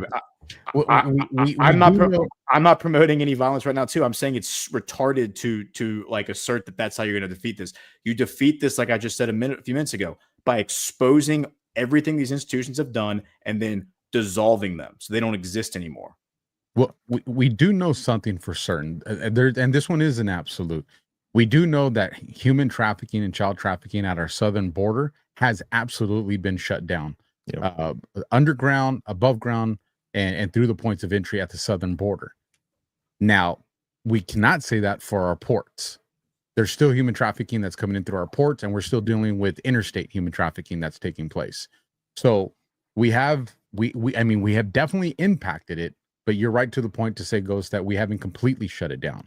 And that is a true statement. As far as to, you know, what Ivan and Alex said here is, listen, they verbalize a conversation that's not supposed to be verbalized at this time and at this stage in the game. That's just not the conversation to have, because listen, there are people. There's no stage for that. Well, there may come a point in time where that's the conversation, but we're not even remotely close to that. Now, with that point, Alpha, they just said that they just said that killing Trump would be best case scenario. No, I'm not talking about that part. I completely disagree with. What I'm talking about is there can come a point where you push, you know, the populace to there's nothing left. Disavow. No, just listen. I'm speaking hypothetically here. There could come in a hypothetical. No, God. In a hypothetical worst case scenario that none of us want to ever see happen and none of us support, and we completely disavow, there could be a situation where the populace sees that there's nothing left but a kinetic reaction. But the reason that still doesn't solve the problem, and this is where I agree with Ghost, is because who hypothetically is on that list? The Nadlers, the Adam Schiffs, the Pelosi's. You don't think they have 100 people lined up to replace every single one of them? Yeah. The reason a kinetic response would fail is because you still don't know who is the controlling apparatus. Bingo. The Jews. Well, you're getting warmer. You're getting warmer. You know, and here's the other thing. Let's just say that hypothetically we're in that worst case variable. You don't think they've already pre-planted controlled opposition on our side that we would be like, these are the people that'll be the new leaders. These are the people that we're gonna, because this is what we've done in every other regime change. We've set it up so that when one side collapses, the side that's taking over is the controlled apparatus that we put on that side too. And that's why kinetic would never solve it. In so many situations that you can just go study. I mean, this is stuff that's like a lot of times declassified, of like what the CIA does is they fund different factions in a country, and then they just let them fight it out. Like, give them all guns and let them fight, and whoever wins, it's like, okay, great, you're in charge now. And if you don't do what we want, we're just going to do to you what we did to the last guy. Like, you should totally play the Jews one again, because that's just great. The Jews. but Alpha is he 100% right. That is why, like, going after a certain person or a certain list of people is not going to fix this. Do you know how easy it's going to be for them to restore all of those trafficking networks that they're shutting down right now? If we don't shut down the thing that is animating the whole thing, that is providing the cover for the whole thing, which is, of course, the Department of Homeland Security, the State Department, the agencies that are the most powerful agencies in the world. Those are the agencies that are trafficking the kids ultimately. So, you know, if you don't expose that, then all this is is for nothing. Like, all the things like Doge and all that, these are tiny little scratches on the armor of the deep state. And so that brings me full circle to why I say is why burn it down when you have Epstein, when you can use it to bring everything in order. Now, that said, I think there is a very likely possibility too that in that path that you do get disclosures. And it brings us to, the what people call a memo. I think it was actually supposed to be a press release, to the law enforcement agent or news media agencies out there. And this is just, if I was the one running the operation into this investigation, one of the words they said in there is, we did a systemic review. And that was important to me, because they didn't say we conducted an investigation. It said we did a systemic review of the file and investigation. And when I read that, what that tells me is kind of a thought process I had early on is, and I've been sharing this, is if you were going to investigate the Epstein matter, you wouldn't do it as a supplemental to the investigation that's already started, the one that we know about, all the way back to when even Sessions, when he wanted to go back and look into, what was it, the 2006, 2008 case and all that stuff. If you did a supplemental to that saying, okay, here's what we're going to correct because of everything that was done wrong, you're building it off of a foundational case that's going to have perjury, it's going to have destruction of evidence, it's going to have witness tampering. I mean, literally everything that you can talk about that compromises an investigation we know happened in the Epstein case. So why would you do a supplemental to that case? So then when you do take it to court, it's already jeopardized because there's so much fraud and crime written in it. Now, what you could do is do a systemic review of a case that is actually going to be part of evidence of a new case. And I think that's actually what's happening. I think there is a new separate investigation, a RICO investigation that's much bigger than just Epstein. And the Epstein case itself is going to be used as evidence in that case. And I haven't been able to confirm it, but somebody told me that I'm not sure who, but somebody in the government put out something today, or somebody. Dershowitz? No, not Dershowitz. It was a document saying that there is ongoing investigations going on. Oh, you're talking about the Judicial Watch thing? Yes, the FOIA thing from that, and I haven't looked into it, so I don't know how much it says in there.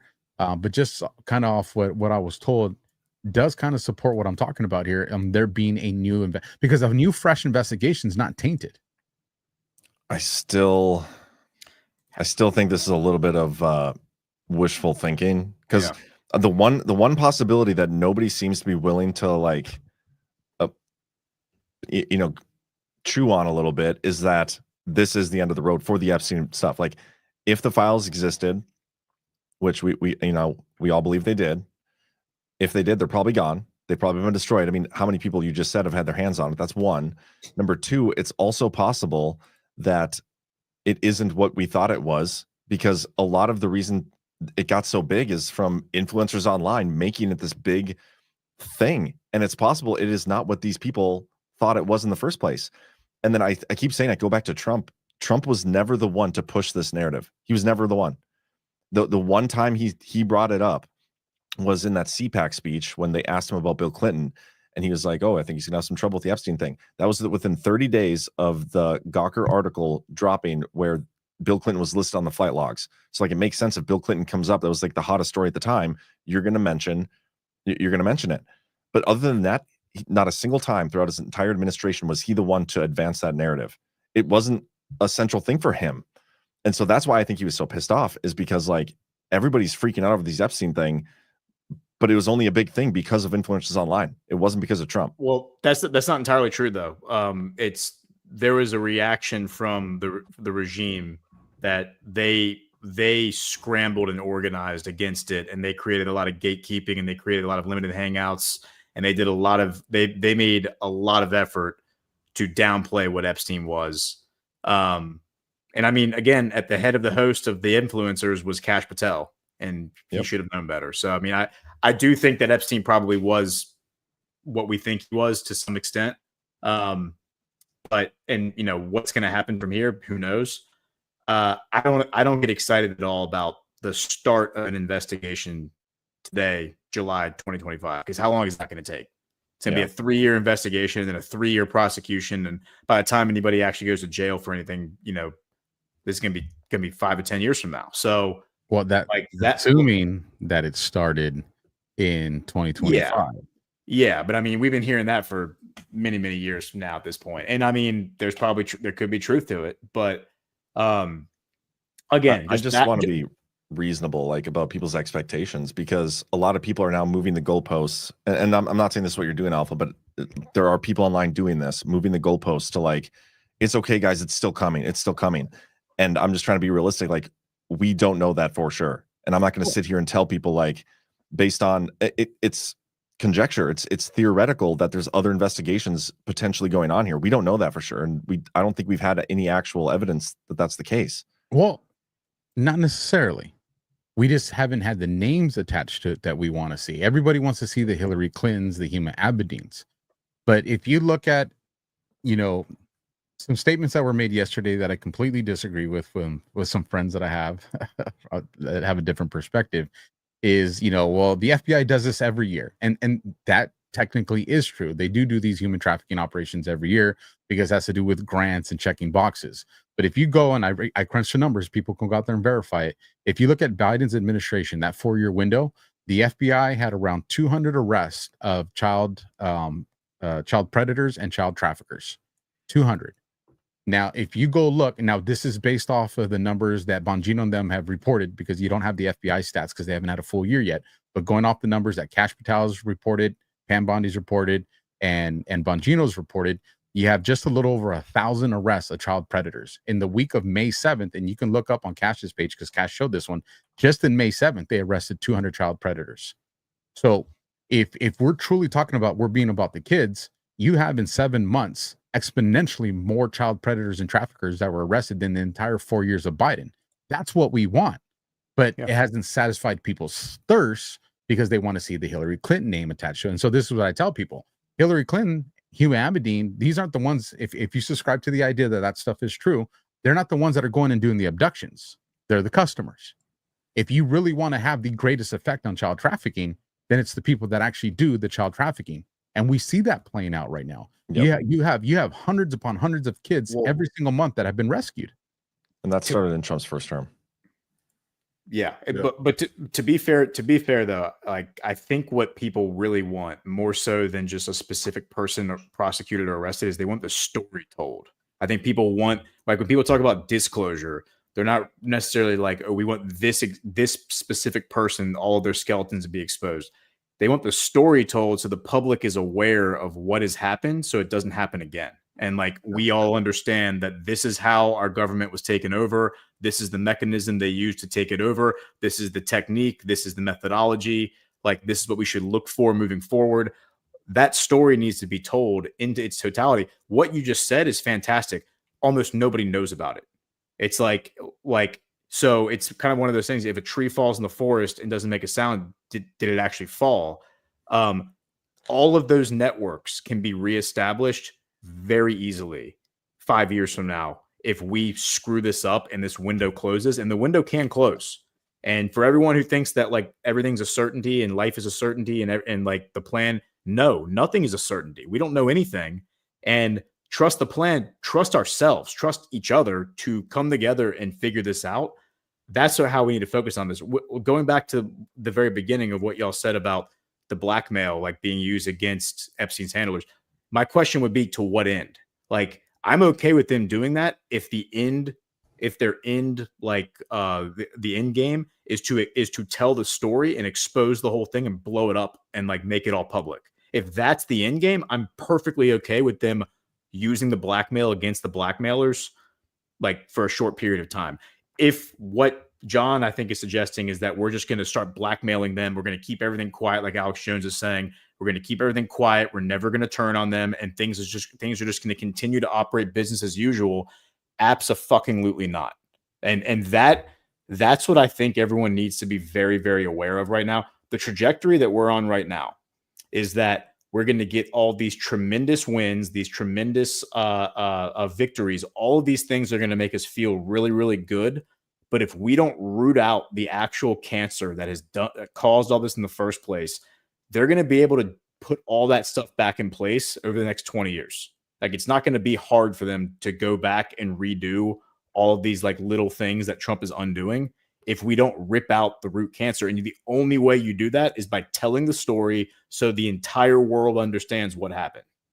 What happens 75 years from now when our kids or grandkids are like, you know, my grandpappy Ghost and my grandpappy Alpha told me about this Pizzagate thing, and they go look on it. There's like, there's never such thing as Pizzagate. There was, you know, pizza something else, just like stovetop stuffing. So how do you confirm that story? You arrest the people involved and tell people about it, right? You don't just blackmail other people for eternity. I agree. You got to have there has to be transparency. And that's another thing we could talk about is everybody keeps talking, and the Trump administration itself too, about how they're the most transparent administration in history. And I feel like we've been calling them out on this since day one because it's bullshit. They're not. Trump is transparent about his stuff. The administration itself is full of shit. The new media thing, full of shit. The administration and Trump are completely separate, and this is not the most transparent administration in history. You can't be. I mean, if we really believe that there's a deep state, you can't be fully transparent, because the last president that tried that was JFK. When he came out, he talked about secret societies and all this other stuff, and we saw what happened to him 10 days later. What the good guys that existed at that time, what did they learn during that coup? You're never going to take the deep state publicly. It's not going to happen, because why not? This is the result. Because if you were ever going to, why not now? Like today, the mainstream media has the lowest levels of trust they've ever gotten. The only thing that I see right now from the Trump administration is the return of the mainstream media to their glory days, because that is who the Trump administration is propping up. He's calling them fake news enemy, the people, but they're the only ones with access. He's accomplished it because, listen, optically, Trump is showing everything's above board and constitutional, but that's not the case.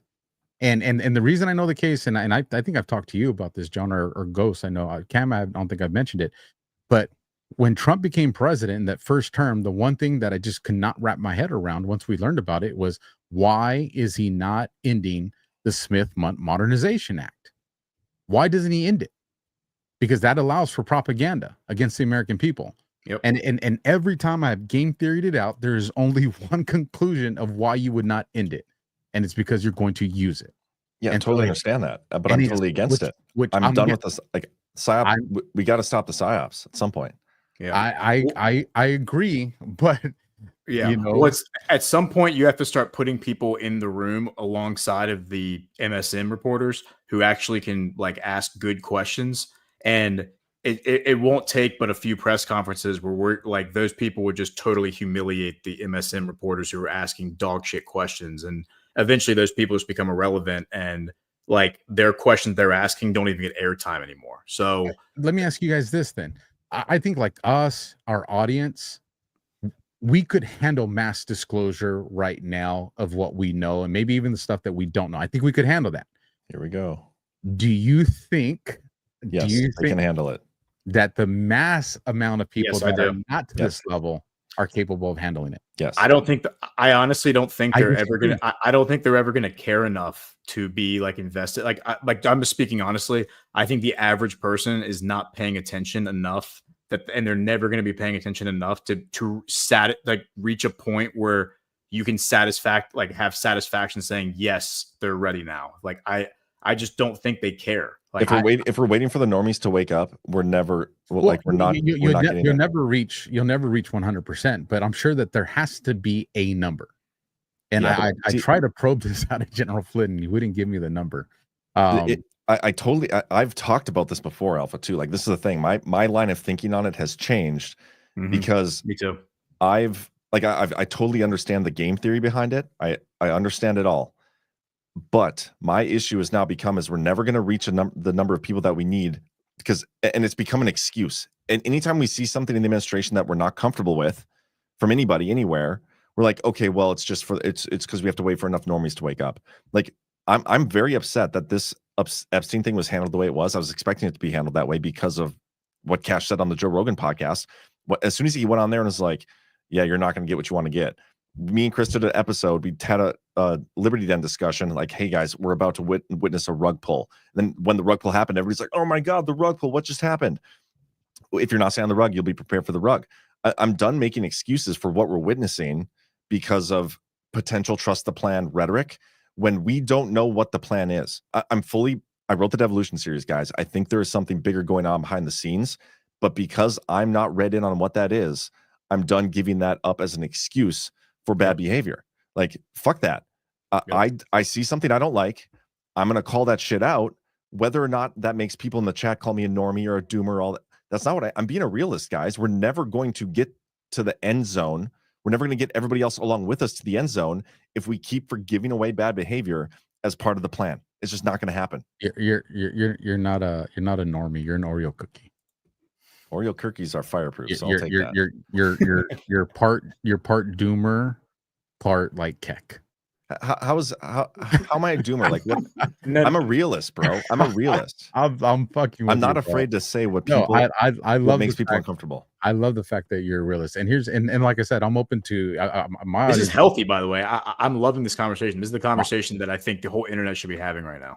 My audience gets frustrated with me because I'm prepared for like 20 different scenarios. Because what John's talking about, like everything we're talking about are all possibilities, and somewhere in between there's more possibilities. Because like John said, we're not read in on a lot of this shit, so a lot of it's game theory off just the limited scope of stuff that we have. But here's the thing to consider too: not is the population ready to believe it?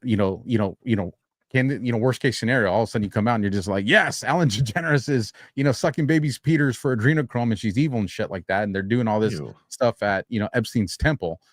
What if it's not that? What if it's the case that they're just not going to believe it and they're going to think that this is just Trump weaponizing it against, and they have to make sure that we're in a position where they realize that it's actually believable. That this is not propaganda being pushed by Trump's administration to facilitate what they want, but that this is actually, hey, this is very believable. And do you think that why this has kind of been dragging its feet is because we are seeing it become more believable for the left? Because you have, MSNBC and CNN telling their audience, you got to go to the FBI vault and search out Epstein.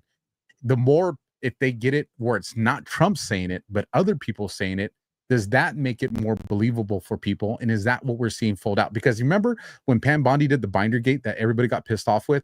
What was one thing that was written on that binder? Phase 1. Yeah. And then we heard through 2 different interviews that she went out there that there's speculation of 6 phases. So obviously there was a phase 2 to 6 that's still left. What were those? We don't know. No one's ever talked about it. But we know that there was anticipated additional phases. But the only thing that we've seen on record is just phase 1 through Bindergate. So are we seeing, this being phase 2 or 3? Like, I don't know. Yeah. But obviously they were prepared for something because they numbered them. But that was, I listened to a little bit of Liz Wheeler again today. Like Pam Bondi in that meeting. Bless your heart. Well, she was on with Megyn Kelly. I was scrolling on Twitter. I came across her being on the interview, and she was like giving the story of how that whole Bindergate thing played out. And I was like, this does not sound like what you told us played out before. Like, how you left out the part where you admitted to signing an embargo to withhold the information until it was released publicly. Like, why didn't you say that on your Megyn Kelly interview? Fucking these people. Mm-hmm.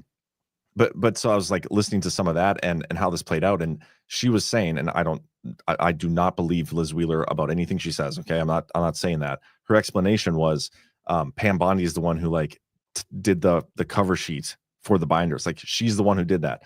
And what I've been running with, the way this is unfolded to me is, if anything, speculation. I will admit it's speculation. This was an op to split the MAGA movement, and I think that's what we witnessed, based on what I said earlier about Trump not being the one to push it, and influencers being the genesis of all the hype around the Epstein files. Not saying that what was in there didn't happen, or that it shouldn't be hyped up, because like those crimes that they're accused of is awful. Trafficking children, like that's the worst possible thing you can do. I'm saying the hype around the names and everything involved and the list and all that stuff. Where did that come from? Kash Patel basically said it was hyped up. Then when you rug pull that, and that's where you get the frustration from Trump, is like, I had nothing to do with this. This was an op against Trump. He was like disappointed that people, I think, were focusing on that when he had nothing to do with it. You know what I mean? I think it's a very real possibility, just as real of a possibility as everything else we've discussed, that this was an op against Trump to upset the base and split the base. And now you have actors like Alex Jones accusing him of that bullshit tonight. Like, man, that's a negative indicator right there. Well, there definitely are ops being run against Trump. I mean, that's for sure.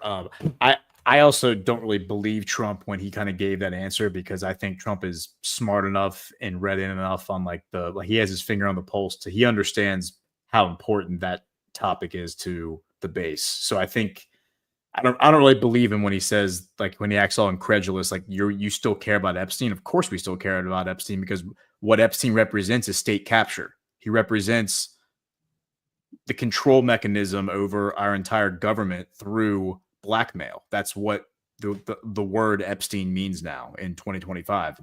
So again, I think you're actually right, Alpha. Like, I think you have a good point, Alpha, when you talk about the way that the story is told so that it is believable, so that it isn't like you don't jump to the very end. I mean, everyone here listening has probably tried to red pill somebody in their life, and they fumbled all over themselves by like trying to talk about satanic pedophiles at the very beginning, right? You don't start there. It's like you walk them down the path and you end at satanic pedophiles. But frankly, I think the audience or the public has been brought up to speed pretty quickly over the past few years. But so I do think the story being told is important.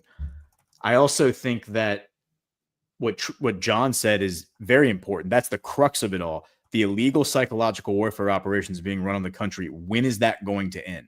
And the answer is probably there's still a war going on right now. There's still a war happening in like the public square between Trump and his people. And, by the way, like, we are all part of that. And the black hats trying to thwart the whole thing. The point that I was making before is that if point right there goes, and I think that's why Trump never got rid of the Smith Modernization Act, because just so people know, it's against the law for our military to run psychological operations on the American people. Yeah, like that's against the law. And even with the Smith Modernization Act, it doesn't authorize it. It creates a gray area for it because of the new form of media that's out there, and we know that there are, people now on American social media, on American soil, you could deploy this propaganda where American audience the counterinsurgency plan, which is to activate the civilian population and get us to be pushing this as well. But to that point, it's like if we get to the end of the whole Trump era, whenever that ends, whether it's 2025 or 2032 or 2036, whenever it ends, and the illegal psychological warfare operations are not over, then we failed. It has to be. It cannot continue to go on. Yeah, and maybe that's why at some point, maybe that's why Trump won't put somebody in the press corps who asks good questions, because I know if I were in there, I would say, hey, remember like a year or two ago when you said the CIA was running illegal psychological warfare operations? Don't forget, this persecution is being done by the same weaponized agencies that for 7 years have been running illegal psychological warfare campaigns against the American people. What did you mean by that, Mr. President?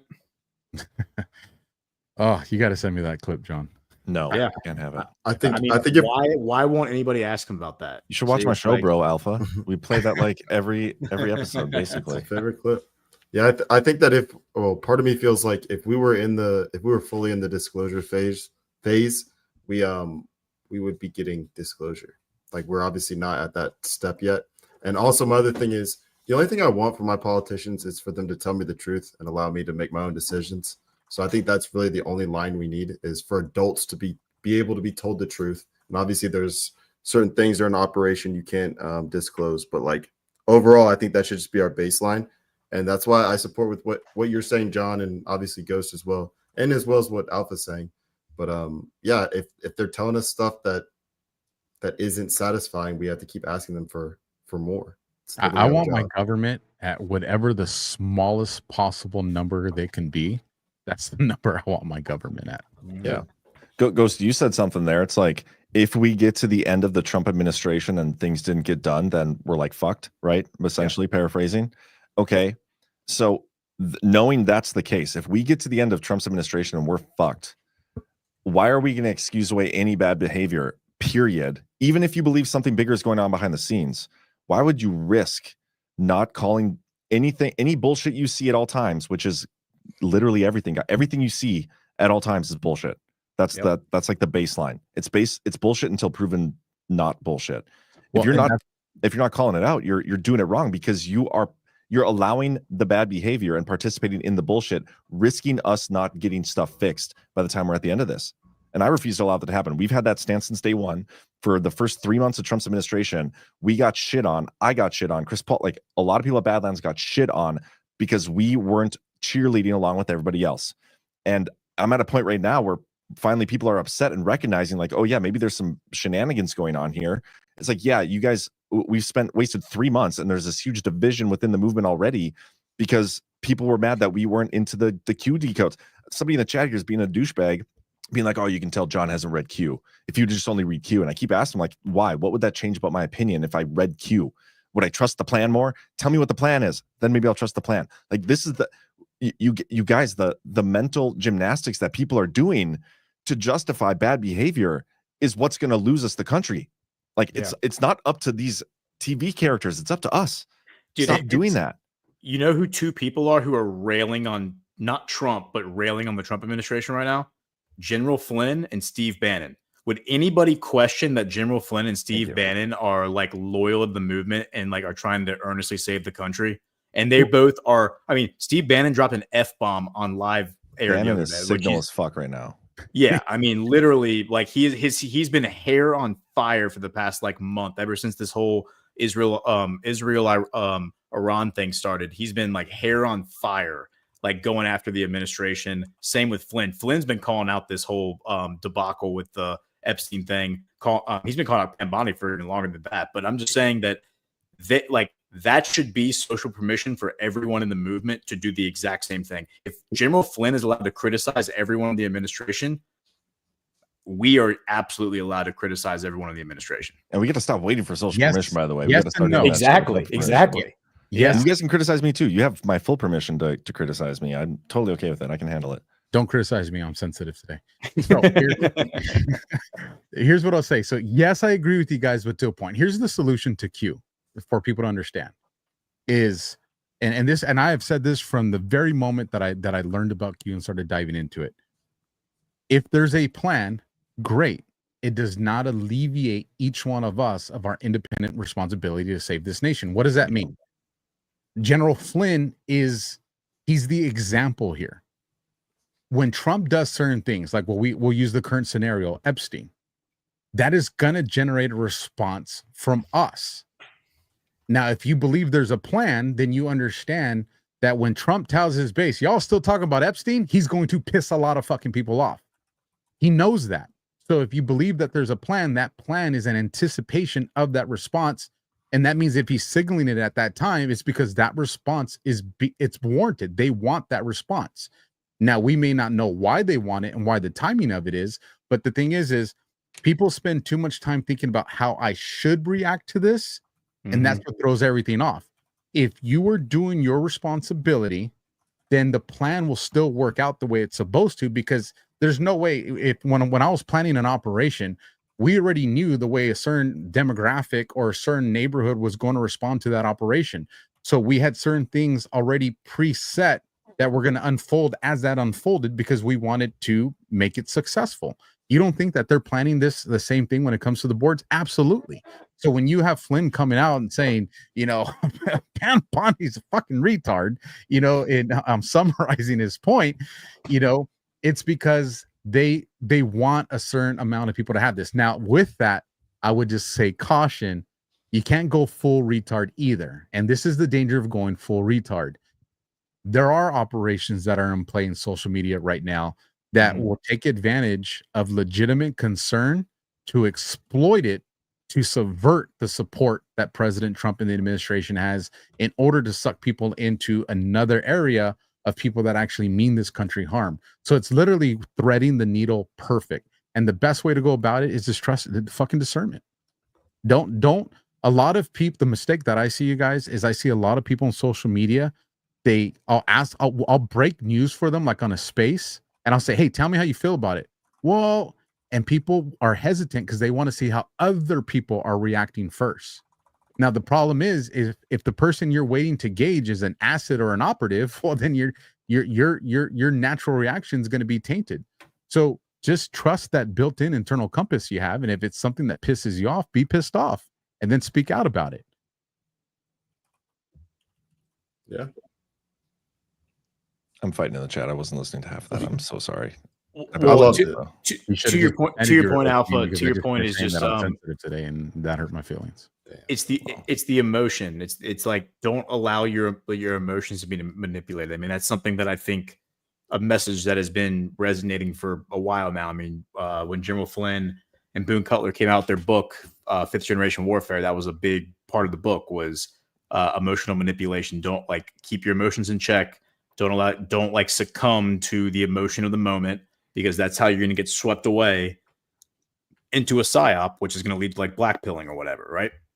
So I do think that that's you're absolutely right. I see those operations happening all over social media, and I see good, earnest people who I've been following for a while, who I think mean well and aren't. I mean, I would think, I don't know them personally, get swept up in that stuff and get pulled with the current away from focusing on mission. And again, I think the mission is to focus on the fact that there is an illegal psychological warfare operation being conducted against our population, and exposing that and exposing the root of that, which is Langley, but it's bigger. It's much bigger than just the CIA. It's much bigger than the CIA. And obviously it involves many other agencies, including the FDA, releasing that stupid vaccine today. Which is why the whole executive branch has to be turned inside out. I mean, no negotiation there. That has to happen. You guys want some good news with the Dr. Kurt Moore case? Do you guys know who? Yes. So, for those of you that are not familiar, I'll just give a quick back of the book version. Dr. Kurt Moore was the doctor that was arrested in charge with state and federal crimes because he was giving the kids, at the consent of the parents and the parents' knowledge, he was giving them saline instead of giving them the COVID jab. Nice. And they ended up coming after him with, they're trying to give him 35 years. He's 60 years old. So essentially a life sentence, but with destruction of government property because the vaccines belong to the DOD. Well, his trial started yesterday. Now, I actually interviewed him on People 3 weeks ago. And one of the things that he had told me on there, and this pissed me off because I was concerned about this when I went to trial, is they told him you cannot bring up and talk about the safetyness or effectiveness of the vaccine because we're dealing with solely the destruction of government property. Now that's bullshit because of course his motives have to do with, I'm not trying to kill these kids. This shit is dangerous. But once they tell you can't talk about it, the way the court system is designed, you can't talk about it. And so it's a very unfair. Now there's a caveat to that. If the prosecution opens up that door, then it's a free for all. Because then they're the ones that opened it up. Well, when the trial started yesterday, they brought in one of the main guys from Operation Warp Speed, Dr. Christopher Duger. And, he's an expert. He was, worked by, side by side with Fauci several times. Well, the guy was so damn arrogant that in the course of the testimony, he made the statement, and the vaccines were safe and effective. So because he made it, it opened up the door for the process for the defense team, Dr. Kirk's team, to say, "Oh, really?" Wow. And so they took full on advantage of it and started to destroy him on it. But this opens the door because now they get to introduce into the trial the statement that RFK made. This guy shouldn't be getting prosecuted. This guy should be getting a medal for all the kids that he saved. A medal. And all the other stuff. Yep. 100%. So I didn't get the updates on what happened in today's case. It wouldn't even be surprised. It wouldn't surprise me if in the next day or two they actually dismiss this in the interest of justice, because the more stuff that goes on the record, you just set precedents for other stuff that's out there. And so I know Died Suddenly he's one of the guys that's there in the courtroom that's getting this information. But there's a lot now. Granted, it's still risky for the doc, but there's a lot of stuff now that gets to get put into court record about the safetyness and effectiveness of these vaccines that can help a lot of people out later. That's awesome, man. He disarmed a bioweapon, a lot of bioweapons. That's literally what he did. Well, Pam Bondi's taking heat for this too, because what's the group? It's called WWG, the Weaponized Work Group. Ed Martin, all them were a part of it, and this was, I know, it was primarily for the J6ers. It was to go back and look at the cases that were being exploited, prosecutorial misconduct and all that stuff. Yeah. Well, his team had sent this to Pam Bondi's office. Now I don't know if Pam Bondi herself seen it. Now there are people pushing articles out today that she's behind it. Granted, she's the head of the DOJ, But I want to look into it before I put it out there with my name. But what I do know, because Dr. Kurt Moore told me, was that they had rejected taking his case when it was sent to Bondi. And when they did that, the Utah Attorney General kind of gave them even more oomph to want to go after them. And they actually ended up canceling any plea bargains with them at the time. So yeah, it's been pretty wild. That is wild. Yeah, How do you guys feel about getting to the rants and stuff? Absolutely. I just to add to that, somebody in the chat said people don't take their Hippocratic oaths seriously. To bookend it with the story about my grandparents before, my grandfather told me that he went to medical school with the Navy during World War II. That's how he learned to become a doctor. He said that they told all of them in medical school, they said 1/3 of all of the work you do as a doctor in your life will be pro bono. And that is the standard. It has always been the standard for every doctor going back for as long as we can remember. That's how it's always been done. It's how it always will be done. It's not how it's done today.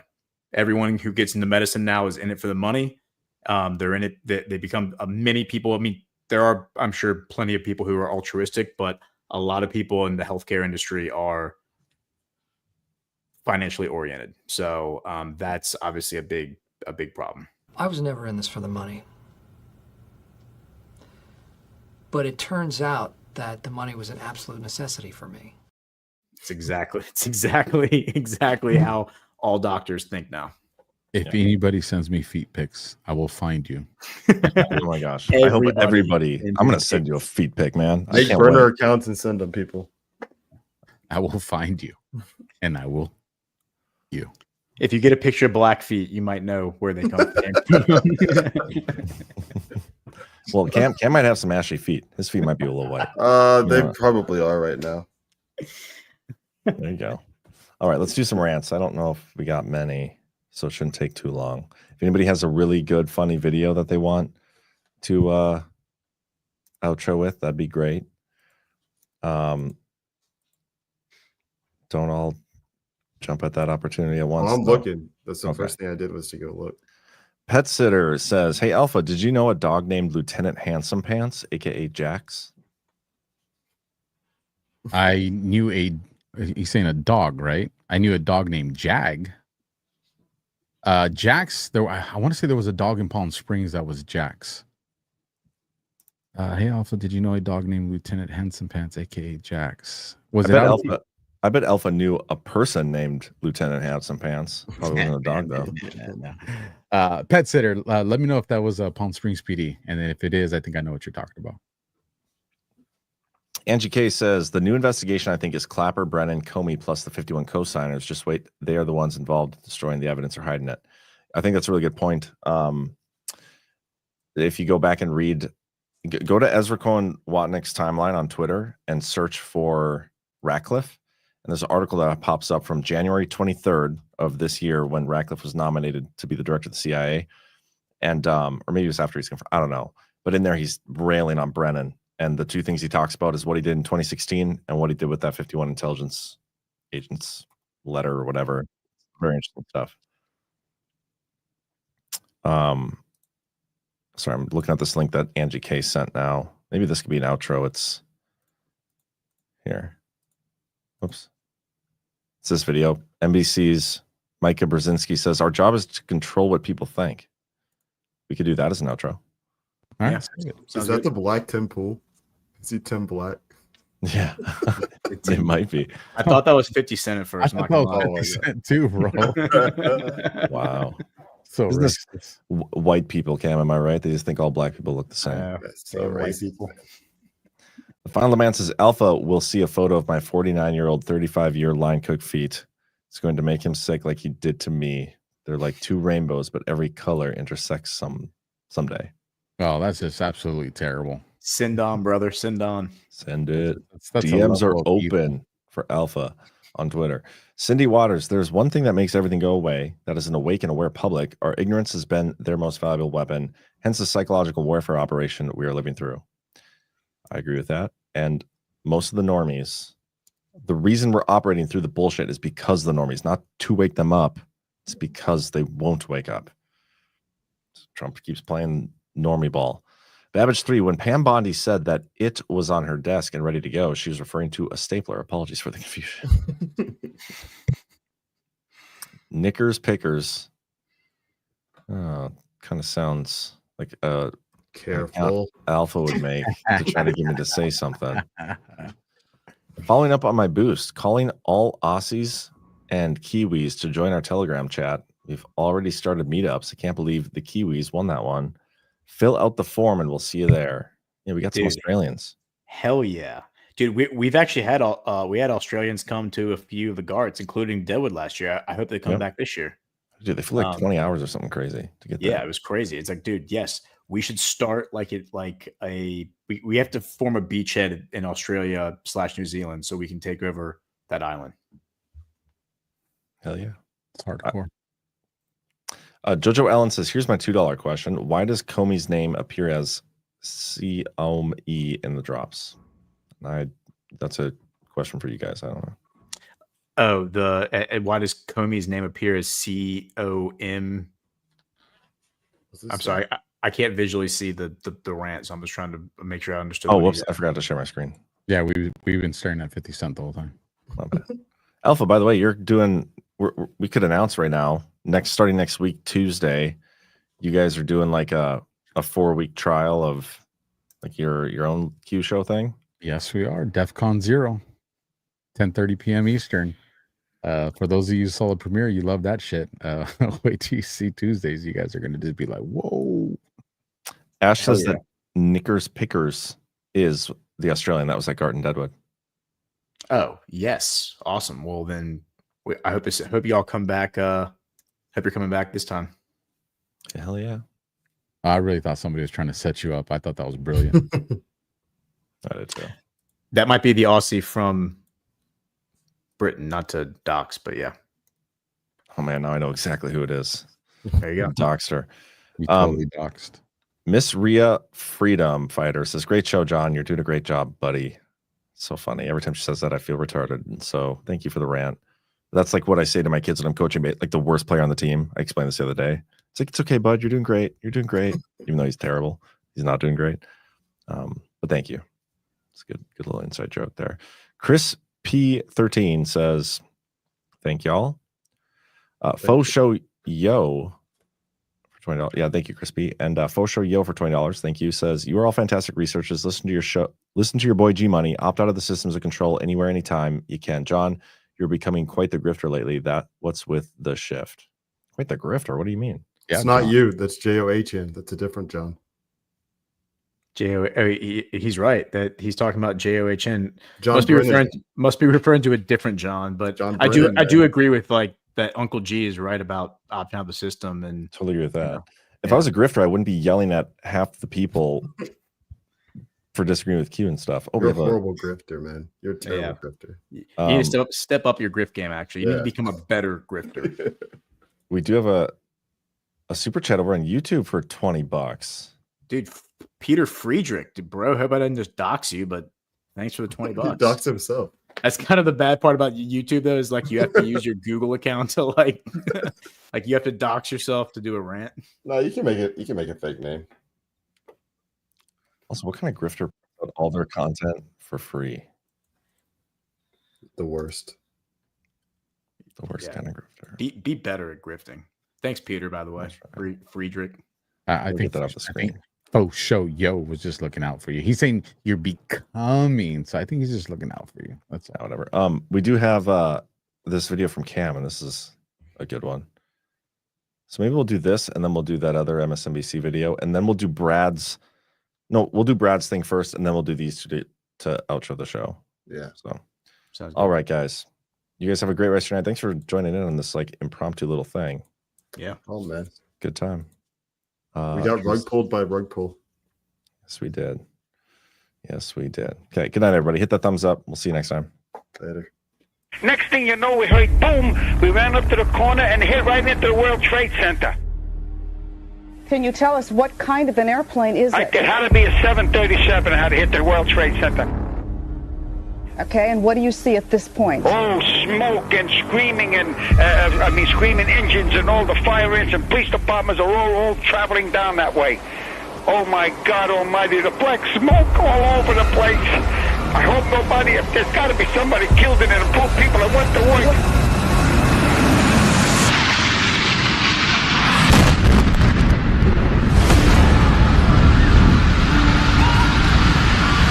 In a matter of seconds, we heard a boom. We went to the corner and there it was right in the middle of the World Trade Center.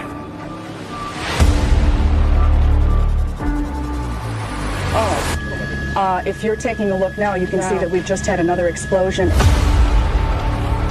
Oh my God, the smoke is coming out, black billow smoke. My God almighty, this is a real disaster.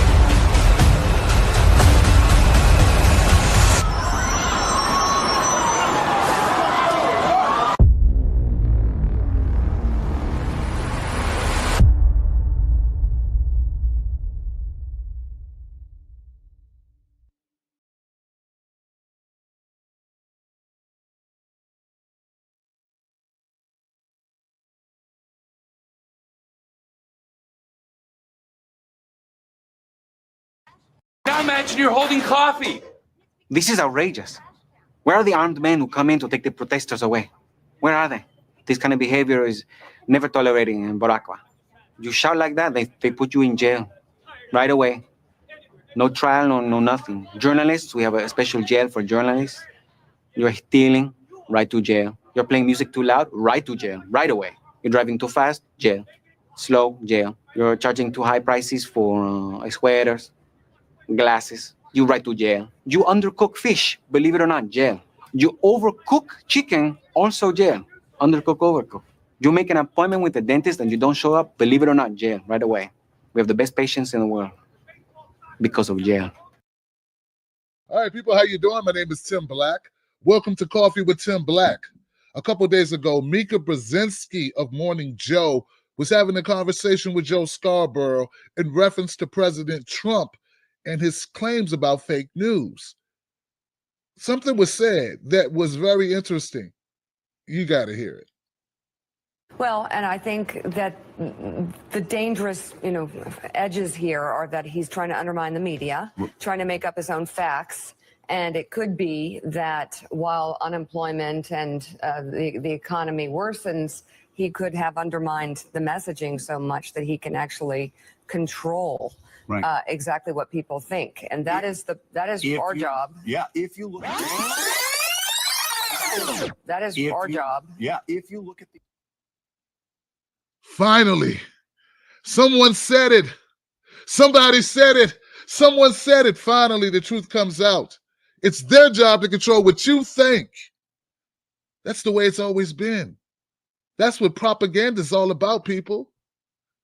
Getting into your head and giving you thoughts, making you believe their narratives. Oh, thank you, Mika Brzezinski, for your moment of clarity. As you can imagine, this sent flurries across the internet, right? So Mika Brzezinski put out a tweet and she says, today I said it's the media's job to keep President Trump from making up his own facts, not that it's our job to control what people think. Who you gonna believe, me or your lying eyes? In this case, eyes and ears, Mika. Eyes and ears. Keep watching that fake news if you want to, folks. When you get tired of it, do me a favor. Go to TimBlackTV.com, become a member